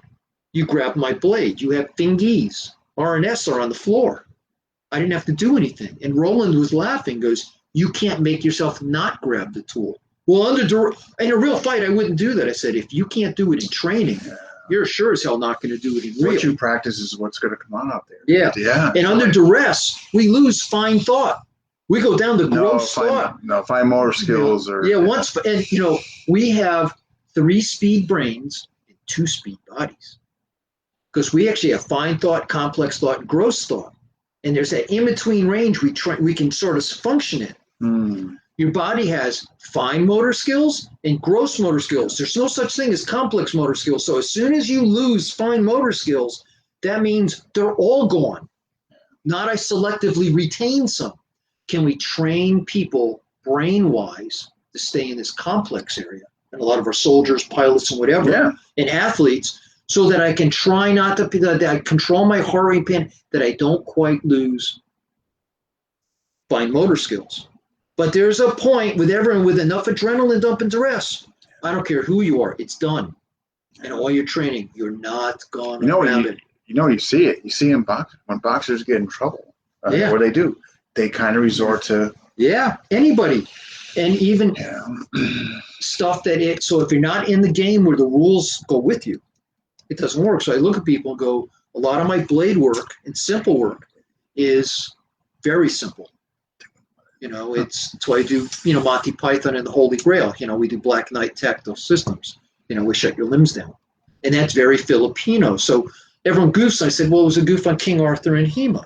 But that's what we do. We always talk about disarming. You know what disarming is? In modern times, it means take the tool out of the guy's hand. I had to show Dan some of the old manuscripts. I said, you don't understand. Disarming meant I cut your arms off. I win. I don't care about your head, your neck, your torso, all your fancy armor, and the whole rest of your body. If you don't have any hands, I win. So if you got two, it's like people, what's that first cut is? Well, in lots of museums, we find the sword and the hand that went with it when we took it from the battlefield. People donate swords to museums and stuff, so they're okay. But you have to understand, one of that first cuts in combat was, I cut your hands off, so your stumps keep going, your swords and your hands fall, I win. I don't want you to run away, I cut one leg and make you a gimp. Then I move to the next guy. In a lot of the tactical teams, that's what I taught them. That's very Filipino in the jungles. That guy one engages, the point man. They don't kill the guy. They just shut him down so he can't do anything. Guy number 2 comes and makes sure that he's really disabled. And guy number 3, even in modern times, we have guys with bolos moving in front. Manny Prado's guys in the Philippines. First couple guys are moving out there with the gunintings and the bolos. Guy number 3 comes over to the guy and goes, double taps him. I didn't say that. He's still an enemy combatant. He's moving. As far as I'm concerned, he's dangerous. Please do whatever your team leaders and stuff told you to do. Don't listen to Bram. No, but it goes back to, I remember hearing that, the triangle formation. I think the Heron system really, from, I guess, in his days, in the jungle, World War II, is that the point man. Yeah. Just to kind of injure and all that, and the guys behind, kind of the finishing. So they did the finishing, and the last person line takes the ears, because ear taking is not maiming. See, no ears, I still look like Bram. You maim my face, that could be a blood feud forever. Cut my other parts, blood feud. Plus, ears are light. You got to pick one, right or left. That means you only collect right or left. So Dean wants to know how many guys I got out in the jungle. If I put out 9 right ears and 1 left, and I go, I got 10. He goes, nah, this one doesn't count. He didn't have a right ear. Right. That one don't count. Interesting. Do they dry very light and don't smell? Yes. So I can actually come in from weeks in the jungle. I can report to him. I haven't caused any blood feuds, and I can go, here's how many I got. Wow, ears. Oh, my gosh. It's just why. Yeah, Julius. I know the Michigan. I know people say the Philly shell, but actually from Michigan. Wow. That is correct. Yes, Jamie, it is awesome stuff. So this is the official knife, or was the official knife, of the German Ranger Battalion in Afghanistan. And Odessa, her husband, Robert Ramos, took her name and was her #1 black belt. And that's what she taught. And I named, when she became one of the last living from this Grandmaster Council, they challenged her to find signed goods. So she became she found it, didn't know what to do because they had signed goods. So she actually did she did my system in reverse grip. Okay. Tested before a board. Roland knew what we were doing. And they really had never seen Sangut stuff before, and they went, "Oh my God, you're the last living master." So Odessa Ramos is officially the last living Sangut master. And so because her nickname with me is, well, Polly, but also Dessa, that's how I took a Sangut and made the Des Sangut. And she made this really cool fixed blade version that they carried on the teams, and of course locked in the holster, which they carried on their tack vests, and then carried in Afghanistan. Ready to go. Yeah. Beauty. So, and there's a lot of tools that come up and over time. And everything I do is, again, I give credit to the Philippines because it allowed me to do HEMA, which I grew up wanting to be an archaeologist in arms and armor. And I studied arms and armor. And you guys can't see it, but there's a box underneath here filled with museum pieces from Elastoline. Elastoline made warriors for the museums, exact detail armor. So when they set up the big battle scenes in the museums of famous battles, everything from all different periods of armor are exact. Excuse me. And I used to collect them. Dean's here, so you can see there are thousands of books in this house, underneath and everywhere, that are only about arms and armor, swords, in different ways they use it through different centuries. Incredible. And all of that turned out, I didn't know I'd be doing Filipino martial arts later in my life. Yeah, when you were hooked on the medieval. So right? all of that added to what I do. And when Remy looked at me and said, "Oh, Bram, you're bringing the old way back." He didn't pick me and try to teach me something. My interest was already in this, so he was able to let me go to do bolo work. And actually, I think I have a training bolo over here. Oh. Actually, I have one. Remy. Oh, I brought it out with it right here. Let me get a trainer before I do something stupid. Sure. Because I actually have one of Remy's, his uncle's or his grandfather's bolo, and I actually got one right here, a real one from World War II. Those are trainers. And I think I have a tactical bolo in here. Right, here come the bolos. Okay, so this is an actual Presas bolo from World War II. I have two of them. I have his uncle's and his grandfather's. I don't know which is which. He didn't know. The late Cristino Vasquez said, "Oh, we were waiting until he took them off the mantle for you." So I'm just going to draw this out and hand it over to Dean, and he'll tell you how light and fast that thing is. Yeah, it is. Wow. It is. The first thing I know is how light. So that lived through World War II. Really? Yeah. So the only difference between his uncles and his grandfathers, whichever is which, is a ½ inch in length. Really.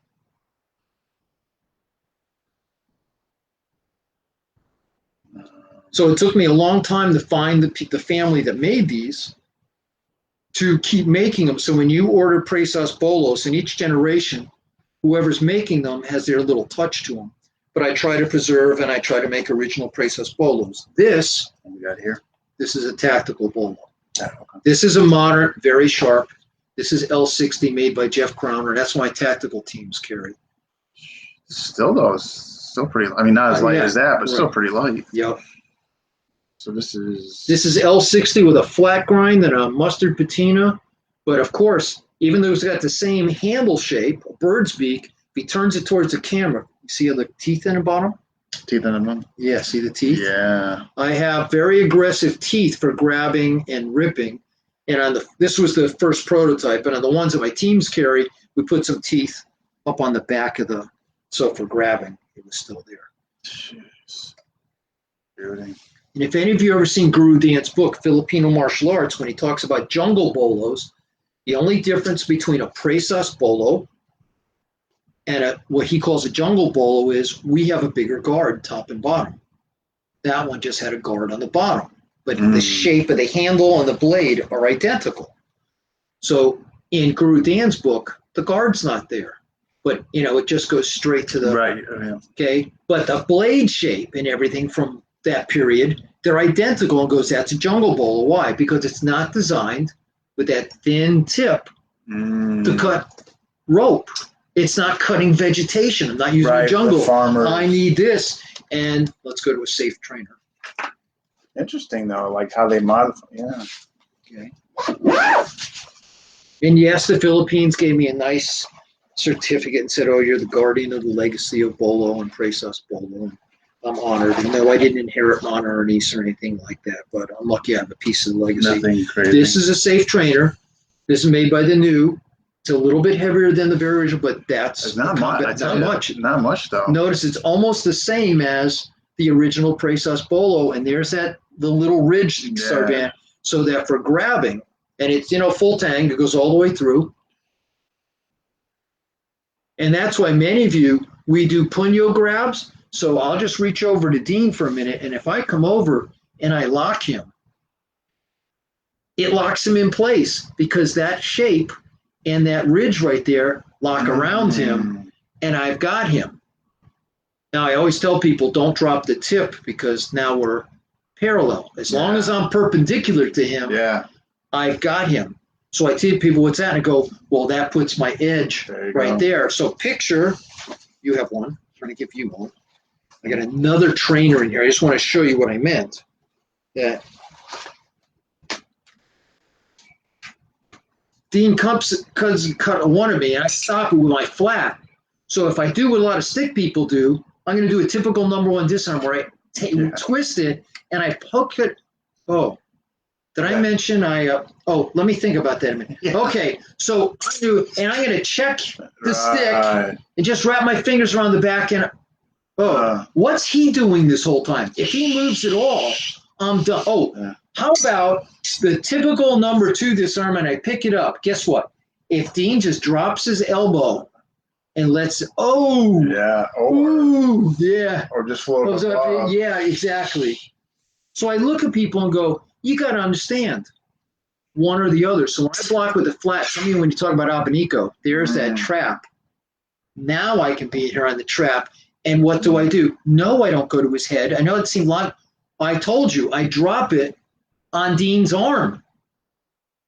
I cut his bicep and right through his elbow joint because now his arm has to go straight. Yeah. There's no bicep. So now I can rip it out. How do I know? I cut his bicep. He can't bend his arm. He's got to give me a straight arm. Yeah. The whole point is, so people go, what do you mean? You got to learn some basic. What if I want his arm to fold up? Well, when I'm on here, I come up and I cut his tricep off. So if I cut his tricep, he can't extend his arm. No, it's good. It folds, whether he wants to or not. So now that it's folded, now I can come up and do what I want to get rid of it. And I look at people and I go, look, sharp edge. If I do edge to edge, you can see how thin they look on the camera. Will chip or break the edge. But I put the flat, look, cut my hand. Yeah. See, Dean's trying to figure out, because what do I care? He's rubbing it against my blade on the flat. How about if from the flat, I drop it onto his hand? I pass him with the blade. And I pull it back and I cut his hand. And I do an inside umbrella. I'm on his hand. How do I cut it out of his hand? Notice I said cut it out of his hand, not strip it out of his hand. I cut it out of his hand. So using these tools is a little different. How about a two comes in? I have to stop it, and I'm going to have to check. Where do I check? His hand, not his blade. And guess what? I can be behind my blade because I can't get cut. But those people go, I can't grab that. How about, do I want to stick my hand and pass it? No, because if he just turns his edge down. But if I put my flat there, now he can't. Now I can go ahead and strip. You guys couldn't see it. All I did was, because I was past it. We're on my couch. You have to forgive us that it just pops out.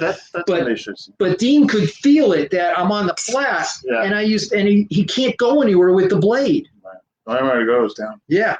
So when I catch and go, look, I used the flat. And now I'm coming back underneath. I'm on the flat. Why is it important? Because I don't want to break a blade. So, you got to understand, blade is not the same as stick conceptually. And that goes back to art, sport, and combative. They all have common elements. You cannot take one out of context and move it into the other. But I think about that when I design blades. And so the shape right here, the bird's beak, is the same. That there, see that shape right here going up? Yeah. So I incorporate Filipino shapes. There's that curve on the back. I'll turn it this way. You can see the shape of the knife and the shape of the bolo. I mimic that. So I try to bring Filipino parts and stuff into all of my knives. So, you know, that's Crazy Bram. Okay? So that's part of it. Dean's reading some of the lists, so I'll put some of the stuff away and clear up the mess so we can play. Go Tom from London. And we got young Arthur Smith from Jacksonville. Yeah, hi, Paul. I'm lucky. They have trainers that, so I'm going home with all my digits. And Eric, break the bind. Yeah, break the bind without breaking your sword or cutting or having your hand or fingers. Man, some good comments. And you got to understand, if I had time, we could run this for hours because you have no idea how many knives I have. But I wanted to give you an idea that any of my knives have the soul of our niece in them. And that was the nicest thing that Francis just released his video this morning. Francis Serrano. Big Boy Screamer. Oh, yeah. He just released it. And I just posted it up to and he did just a trainer because he worried about if he's showing live blade cutting. He wasn't sure what YouTube would do right now. He's going to sneak in later. But he looked at me and said, don't tell me. It's what I mentioned before. He wanted to find out his own. He goes, I can't believe it. The soul of FMA is in your designs. I said, well, Remy used to come and go, Bram, you've put FMA into your designs. And the way I think, because Remy used to go, Bram, you've supercharged our niece for me because I made the program, my training. None of the old guys had a real training program. Without first generation Europeans and Americans, there's no training progression. Most of us are the ones because we needed to teach it and we needed a progression. We can't just teach what's ever on our mind because you can't keep students that way. Yeah. We need to see a progression. In the Western civilization. Yeah. So we did that. So when I did it, when I came up with modular, Remy goes, oh my God, you found the backside. And I keep it simple. They're like Legos. You can move these pieces around. And I found for me, flow, wherever there's a common element, I go to the next. But I do that with my knives. So when you have a Bram knife in you, you not only have the soul of a Bali song and lots of pieces of the Philippines, I am manifested into that steel because it echoes everything I believe in my training system. So I have people go, when they see it, I don't want to do it. I want you to know I'm conquering the world one person at a time. Because the more Dean plays with my knives, I guarantee I'm going to, and he's doing whatever he does. He keeps picking up and playing with them. I find people go, I can't put it down now. It makes sense. And I don't care which model you like. I make 8 different blade shapes. Lots of people have fallen in love with the death sign. Good. And going, oh my God, it does everything a karambit won't do. It does everything a karambit will do. I do like the spare point I got. And that's what I mean. So I try my best. Some of you know about the FMA and all the stuff I do. When Dean said, let's concentrate on your knives. Yeah. But notice how easy it is to be on that branch and make it open. Yeah. And now go ahead and just wrap your fingers around it and go Pac-Man. Yeah. So now, could you reach out and cut me? Sure. Yeah, pick it up. Yeah, go open it up. Yeah. See, Dean's got me trapped. I'm inside that blade and he's just going Pac-Man. You have to understand all the things we do in FMA, I've tried to put into our knives. And that's why I named them all in honor of the Philippines. Julius, if we ever meet, you're going to get Pac-Man. Yeah. And part of it too is when we talk, everyone in the FMA, we all talk about escalation of force all the time. Yeah. How are we going to move up that limb? What's the first thing? Well, we're going to do Seiko's, the hand. We destroy the hands first. We do lots of that. Other arts don't do that. We work our way up. We do destructions up the limb. They put a leg in there. We'll check down and then we'll move over. Yeah. And I don't care what tools on our hand. So you cannot carry a stick around. If I catch you carrying a stick or a pipe, I'm going to go, what job do you have? It's laying in your car, and I check your car. I'm going to go, what right do you have that's there? Yeah. But that's where's your next plumbing job? Yeah, exactly. People go, I just carry a baseball bat. I want you to know, if I want to be serious, I can go, if you're not on a baseball team or a coach, and you're carrying a baseball bat in the car, it's a weapon. Yeah, and there's not a glove or a ball in there. Yeah. So, but pocket knives, we can carry pockets. That's why I invented the crimped. The crimped is a modern dulo. It's an impact rescue tool. It cannot cut you. It has no cutting edge. Okay, that glass break and seatbelt cutter on the bottom here. You can see it has teeth on it. It cannot catch on any human being's parts, but I can cut a seatbelt. The shape of it, Dean will tell you, feel in here. Feel those teeth grab? So that if I had to use it for a punyo grab, I can really lock it. But if I break out a windshield, windshields are laminates. So I can pull the shards out. I can cut the laminate, pull more shards out. I can break out side glass. I can break out side glass. I can cut my seatbelt. If I need to do investigations, I can cut your pockets down. I can cut clothing. I can use this because it won't grab skin, but you'll notice I can pull. See, Dean coming? It grabs fabric, so I can lift up your parts. I can rotate you around, and it does all the impact. So this is a modern dulo, and a lot of my executive protection guys carry it, and my PSD guys, and a lot of my because it's not a knife. And because I put the glass break seatbelt cutter on it, it's a rescue tool. Like I grew up with this reinforced glass, the wire on the glass outside of New York City, and because my mom was in the old make that anymore, huh? Yeah, but you could actually break the glass and cut the wire and get in there. Thank you. I want the Pac-Man. Here comes Julius. Yeah, Pac-Man, Waka Waka, and it works. So for a lot of my guys, they carry crimps. They don't carry live blades because the crimped is not a knife. So my executive protection guys, my security guys, and I'm making an SOP for police and security, that if I have to cut wire ties, I have to cut flex cuffs, I have to cut clothing to check someone's wound. Because of the teeth, I can stick it in someone's pocket and pull their pocket out. I can run it down their leg and search and see if anything's in their pockets. If I turn into the back of their knee, I can make someone kneel down without having to do anything, and then move back up. If I need to, and his arm won't move, well, did I mention it's a mini expandable baton with 4 more inches of leverage?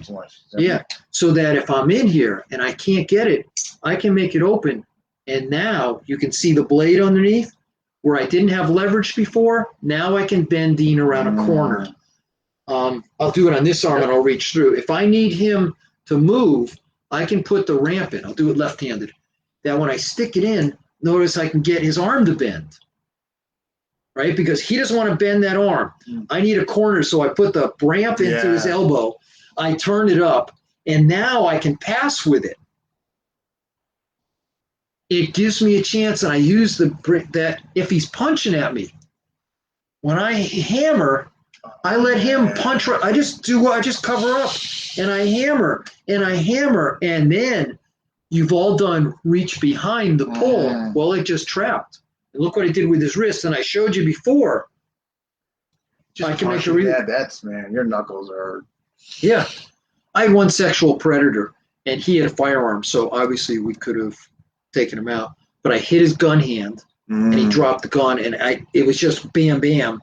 And we took him to the hospital with this wedged in his head.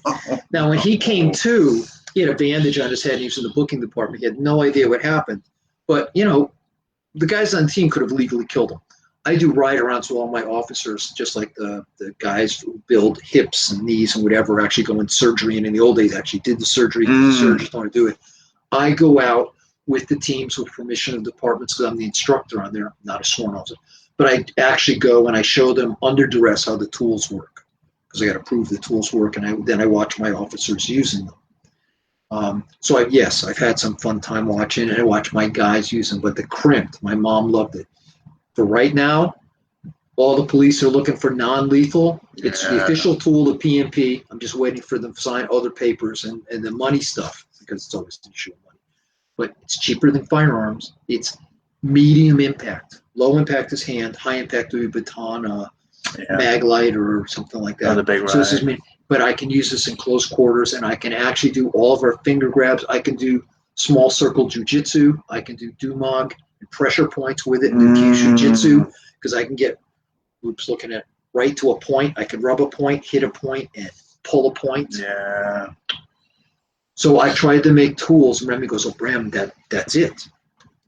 And I've tried my best. So some of you have to understand, and Dean knows, I'm a one-man pony show. Granted, without Mish, in the old days without George, I have no videos. But you got to understand, I'm like every other Filipino who teaches out of his garage. A lot of us, we may not have big schools or big areas, but we have some pretty cool stuff if you're willing to give us a chance. I heard someone say, if you don't have a professional school, you're not real. And I'm like, I want you to know, that's crazy. Most of us who do FMA are tribal, and we teach family and friends out of our backyard, out of our. And I think Guru Dan said it best. He said, wherever you teach is your school, park, your garage, whatever. I believe that. But I'm a one-person pony show. I got a team of 5 at the factory who make these. We hand grind them, hand assemble them, and they do it at my specs, which is why it's. Anyways, you get a custom production knife, but I try to embed Filipino concepts in every tool. And I convince people one person at a time why it's a cool tool. Yeah, I got 2 of these just for folks who are listening. And I love them. I love this feature here. I mean, the hit, the easing opening mechanism. I think they're great. Kind of just the options they give you as far as like GM mentioned. Impact. Some enhancers, pain compliance to access leverage. Well, let me show you something real cool. Because inside, we talked about it. Oh. So what's this one though? This is just a half scale. So okay. You can see the puzzle piece. Yeah. And all of them have a solid piece on the bottom. See the pummel? The pummel is a solid weight like in a sword, so that draws the weight to the bottom so the blade has less. And I'll hold it up, and you can see it's a dovetail joint of steel that drops in the back of the blade. People go, oh, there's a little give to it. Those are idiots. Regular knives, if there's any give, a liner lock will break away. This has been designed that it's actually interconnected. It becomes a solid piece. So when I flex, there's this long arm skin. That flex prevents it from breaking. From snapping. And snapping. And when it gets just far enough, the stop pin isn't, it works, the blade will stop without a stop pin. The stop pin is Mr. Murphy for me. When it has just enough flex, the stop pin takes away the flex. The flex is to keep it from breaking. Yeah, and so I can really impact. Yeah. It's not a normal knife design. You're right. You would have to have some give because right. And because now it transfers down this whole length because it's one piece. Now when you pick up any of my knives, you go, oh, now I got it. Yeah, because I got people go, sir, sometimes I can get a little flex if I get way at the end of your blade. You go, I know, because it's transferring it down that whole length of the arm. You don't get that snap. Yeah. No, and there's no corners to break off on the lock. The lock is actually a dovetail joint that locks into the back of the blade. Yeah, you can see it. There we go. So yes, I have 5 different patents on the lock, 5 versions of it. But the lock, why? You know why the lock's important? This only has a half scale on it. All right, so it has one whole piece missing. What do we all do in Filipino martial arts? We trap. Move your arm out of there. This is with one piece of the whole half of the knife missing, and I can trap. It's been designed that I can trap. People go, what do you mean? Well, that's one of the things we do. We all talk about trapping, forward, reverse. So I designed a lock and a knife that's designed to do what? Trapping. And this one, I just trapped in, and I'm missing half the knife. That's how strong it is. No, yeah. No, they're built like Mack trucks. Very well built. I mean, there's, there was like a little weight to them, which, in my opinion, just shows how durable, well made they are, well constructed. And for all of you there, because I'm glad Dean said this is not really a sales pitch. This is FMA discussion. We're trying to explain to you, and I'm blessed that he does this with me, and he lets me post on FMA discussion. Oh my gosh. But I want you guys to see that, a lot of guys who know me, I design tools for Filipino martial artists. I design tools that if you do this, you don't have to cut someone or kill someone to start to do your art while you have this pocket tool. And your pocket tool, even if it's a live blade, I can do all this non-lethal and less than lethal motions with it and not have to cut someone or kill them. And he's becoming a packaholic. He likes Pac-Man. Julius, this is the future. Yeah. This feels like edge weapon porn. There you go. Yeah. Someone said I do knife porn. Why can't the knives be shipped to Canada or on the web page? Because Jeremy would like to know. Right, Jeremy. That's what I started. Because Canada rejects it so many times, I try to work out a deal with you that you have to contact us directly. You have to assume the responsibility that we'll ship it. We'll call it pocket garden tools, anything you want. But if it gets confiscated, it's not our problem. If you don't like, so one of the things I tell people is you should start a knife rights group up there that gives you the right to have pocket knives. I mean, because Canada's, part of England and part of the U.S. and I attitude. understand that. That's because, England, they're trying to ban knives with points, and we're not supposed to have knives with locks and everything, and I just don't get it. You always have some places, just so you understand, England and Australia tried to say that I'm the spawn of the devil, and I'm teaching people to kill people because I teach knife work. And I said, I'm teaching people how to be responsible with edge tools. I don't believe in irresponsible actions. I teach biomechanical shutdown. I'm the wimp of the knife world, and I design stuff that is, like I said, non-lethal, less than lethal. And you get the lethal, I teach you how to go right back down. Because some people go, look, I can have my knife closed and I'll flick it open, and now look, I went from non-lethal to lethal, but they don't know, they can't disengage in the middle of the flow. Because of my way my knife's designed, I can shut down in the flow and go, okay. Right, you can actually de-escalate. Yeah. And I make matching fixed blades. So this is a standard fixed blade Bowie, and while Dean's got that in his hand, I'll pull out a regular folder, and if I put them together, he'll tell you that from the ramp back, they're the same. Right? They're identical. It's just a blade length. Yeah, so I call them elongated fixed blades, and I added an inch. But the funny thing will be, feel how close they are in weight. It took me a long time to make them as close as I could. They're very close. Very close. Yeah. So with all that steel, it's still not really heavier. No, they're very close. But from the ramp back, they're identical. And, Bastian Bastinelli, Doug Marcaida, Viper, Fox, different people licensed the Bram.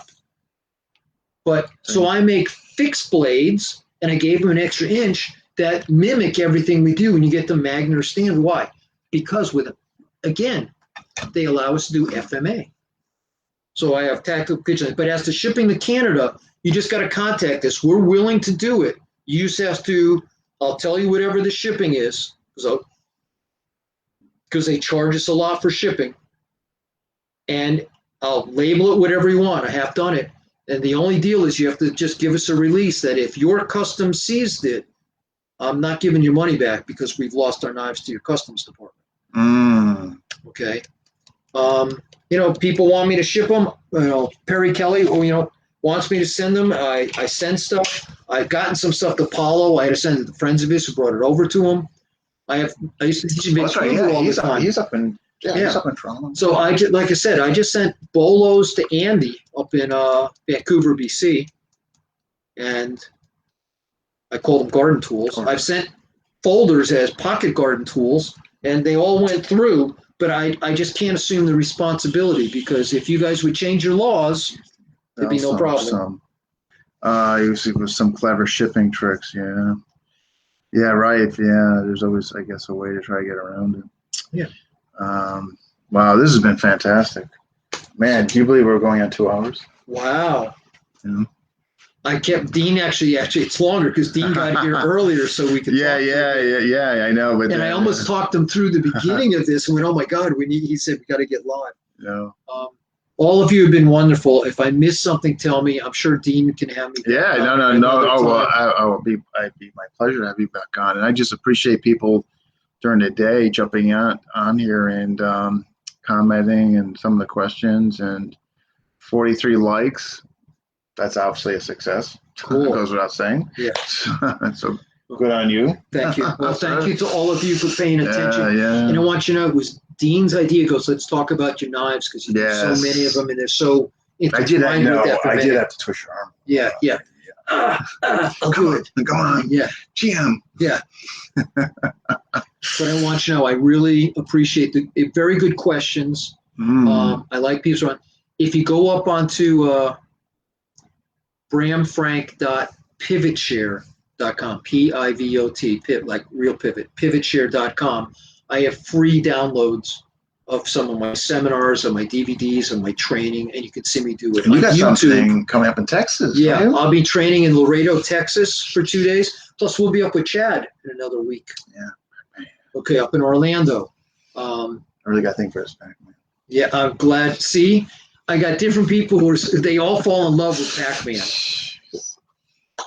It was my daughter who actually looked. She said, "Daddy, you know what that is?" I said, "What?" She goes, "Waka Waka," because I got her that old Pac-Man. You know, yeah. And you see Pac-Man go Waka Waka Waka Waka Waka. I said, "Yeah, Pac-Man." And 2 of my old Marine guys who were very young. They just did this in Marines way back then. They looked at, "Sir, did you get that from Pac-Man?" Yeah. Waka Waka. I said, "Yeah." Definitely. And Rachel was with them that time, but that's what we got. But anyways, thank you all of you for tuning in. Absolutely. For giving Dean and me your time, and I hope I didn't bore you all with. No, it was some fascinating information on your designs and historically. I tell you, I never knew that about. This whole thing was just based on the Balzon. Yeah, I never knew that European influence in regards to the barrels, the cannons, and all that. If you had not brought that up, I would have never known that. Well, you know, the reason I like to bring it up is people, and I was one of them when I first saw it, said, why would you make the whole thing out of brass, even the blade? But it makes sense because once I gave a little thought to it, and I went, and I read what the original, patents, and I went, oh my God, because I started to go, it makes sense on a ship. Yeah. And, nothing rots. No. But yeah, don't blow yourself up. Yeah. And I grew up reading the Hornblower series and all that, and Mike turned me on to the Master series with like Master of the World. I just forgot the Avery with Avery. Oh, okay. And I read that series. So I like all those old fashioned, we're fighting pirates and the whole wars and the three nostalgia. Masters. Yeah, and I love. Believe it or not, I read all about. Most of the conquistadors were actually conversos because to get away from the Inquisition. They converted. They converted and they got out of Spain. And guess what? They are part of the conquistadors. So Jewish conquistadors. So there's a whole Jewish Christian thing that went to the Philippines and to other places. Wow. I like history. I like history. So urban myth drives me nuts. There's no blind princess. I'm sorry to disappoint you. There's no island with like the 36 chambers of Shaolin that you got to get through to become. Julius is 36 chamber. My God, Julius is gonna love that one. Okay, so you got to understand that all of us. Our Nice vests are Spanish fencing vests. They're not, the PKA took them from us in the sport and the fighting stuff because they were cool. We didn't take it from them. They're old-fashioned Spanish fencing vests and Spanish stuff. So everything you think, if you think about all the Spanish terminology and all your stepping, if you look at any of the stepping fencing manuals, you go, ooh, that's us. And I just showed Dan. I just need to go for a second. Sure. I know, I just ran over. No worries. We were talking about umbrella, slant block, roof block, and the typical thing. I said, we got to understand that for us, when I bring the flat up, I bring the flat and I carry this thing over my head and I'm ready to follow. That means there's a typical you see in all the pictures on tapestries. That's a sword move. What do I do? Well, I catch it. The flat catches it. I come over and I. It's like in the saw blend. They kind of. The whole ponion, the whole umbrella ponion. Yeah. And then if I do roof block, I'm behind it. That means when I catch it, I follow with a horizontal cut. Well, how about slant block? Well, part of what we would call slant block with my hand holding is I catch it on the flat. And when I come over, I come from a one side of horizontal. I don't slide by and chop at you. I'm in here, you catch it, I let it slide by and I continue. There's my 1. When I'm doing it on roof block bang, I continue with a 2 because my hand's behind it. So I can't get through my hand. So I cut at you. And a roof block is a horizontal motion. An umbrella obviously has to go around. And it doesn't matter if it's an open umbrella, which people go, you don't actually go over your head, and go, yes, I do. Because if I'm in here and this is coming in at me and I go over my head, Dean's arm ends up being trapped as I come over, because I would actually be stepping at the same time, and he's trapped as I cut. If I'm doing it on a closed umbrella and I carried him over, by the time I pivot, he's right there, which is different than I did a roof block, and as I get through, when it's done, bang, horizontal, or I'm in here and I come up, horizontal, it's already there. Anyways, just a little side thing. But you know what's that's funny? Sword work. But when you're saying it's concentration to have it for the power, man, but you think about a sword, you're right there. Yeah. You know? Yeah, well, that's because, again, linear motion. Where am I going to go with that linear motion? Once I got you past here, I just carry through. Oh, that's interesting. Anyways, sorry, I knew I said no. It was all fantastic stuff. No worries. I'm just making sure I didn't miss any comments. All right, folks. Yes. Again, thank you all that jumped in and watched and commented. And so hopefully I'm going to get this downloaded onto the channel, and of course I'll post it in the group, and of course on GM's wall. But again, thank you all for that tuned in, jumped in, and watched. And next one, I have to figure that out because I'm still on vacation, but I'm going to try to get another episode where I'm down here. But GM, any closing thoughts? Just thank you, FMA. Thank you for all who do FMA, and of course, thank you for Dean. When we first started talking to him, I don't think he appreciates what he's doing, which is exposing all of us to everybody else and letting us talk and bring the stuff out to the me, I'm just like, I'm talking to people. Everybody else like, hey, I'm just. Yeah. But anyway, so as a closing thought, just remember, look inside what you're doing. And now maybe when you look at different tools, you go, I wonder if that really works with what I do. Look at the attributes. Anyways, thank you all for doing FMA. Thank you for, if you guys weren't there, no point of Dean doing this with, it's good posterity. Yeah. But anyways, thank you all. Thank you. Yeah, I truly I appreciate everybody commenting. I know it's in the middle of the day. For those who took the time to watch us, as always, I really do appreciate it, and all that. It seriously means a lot. All right, folks, thanks again. And they'll be on YouTube. And again, I'll post on GM's wall. Until next time. Bye-bye. Bye. I just got to find. Oh, there we go.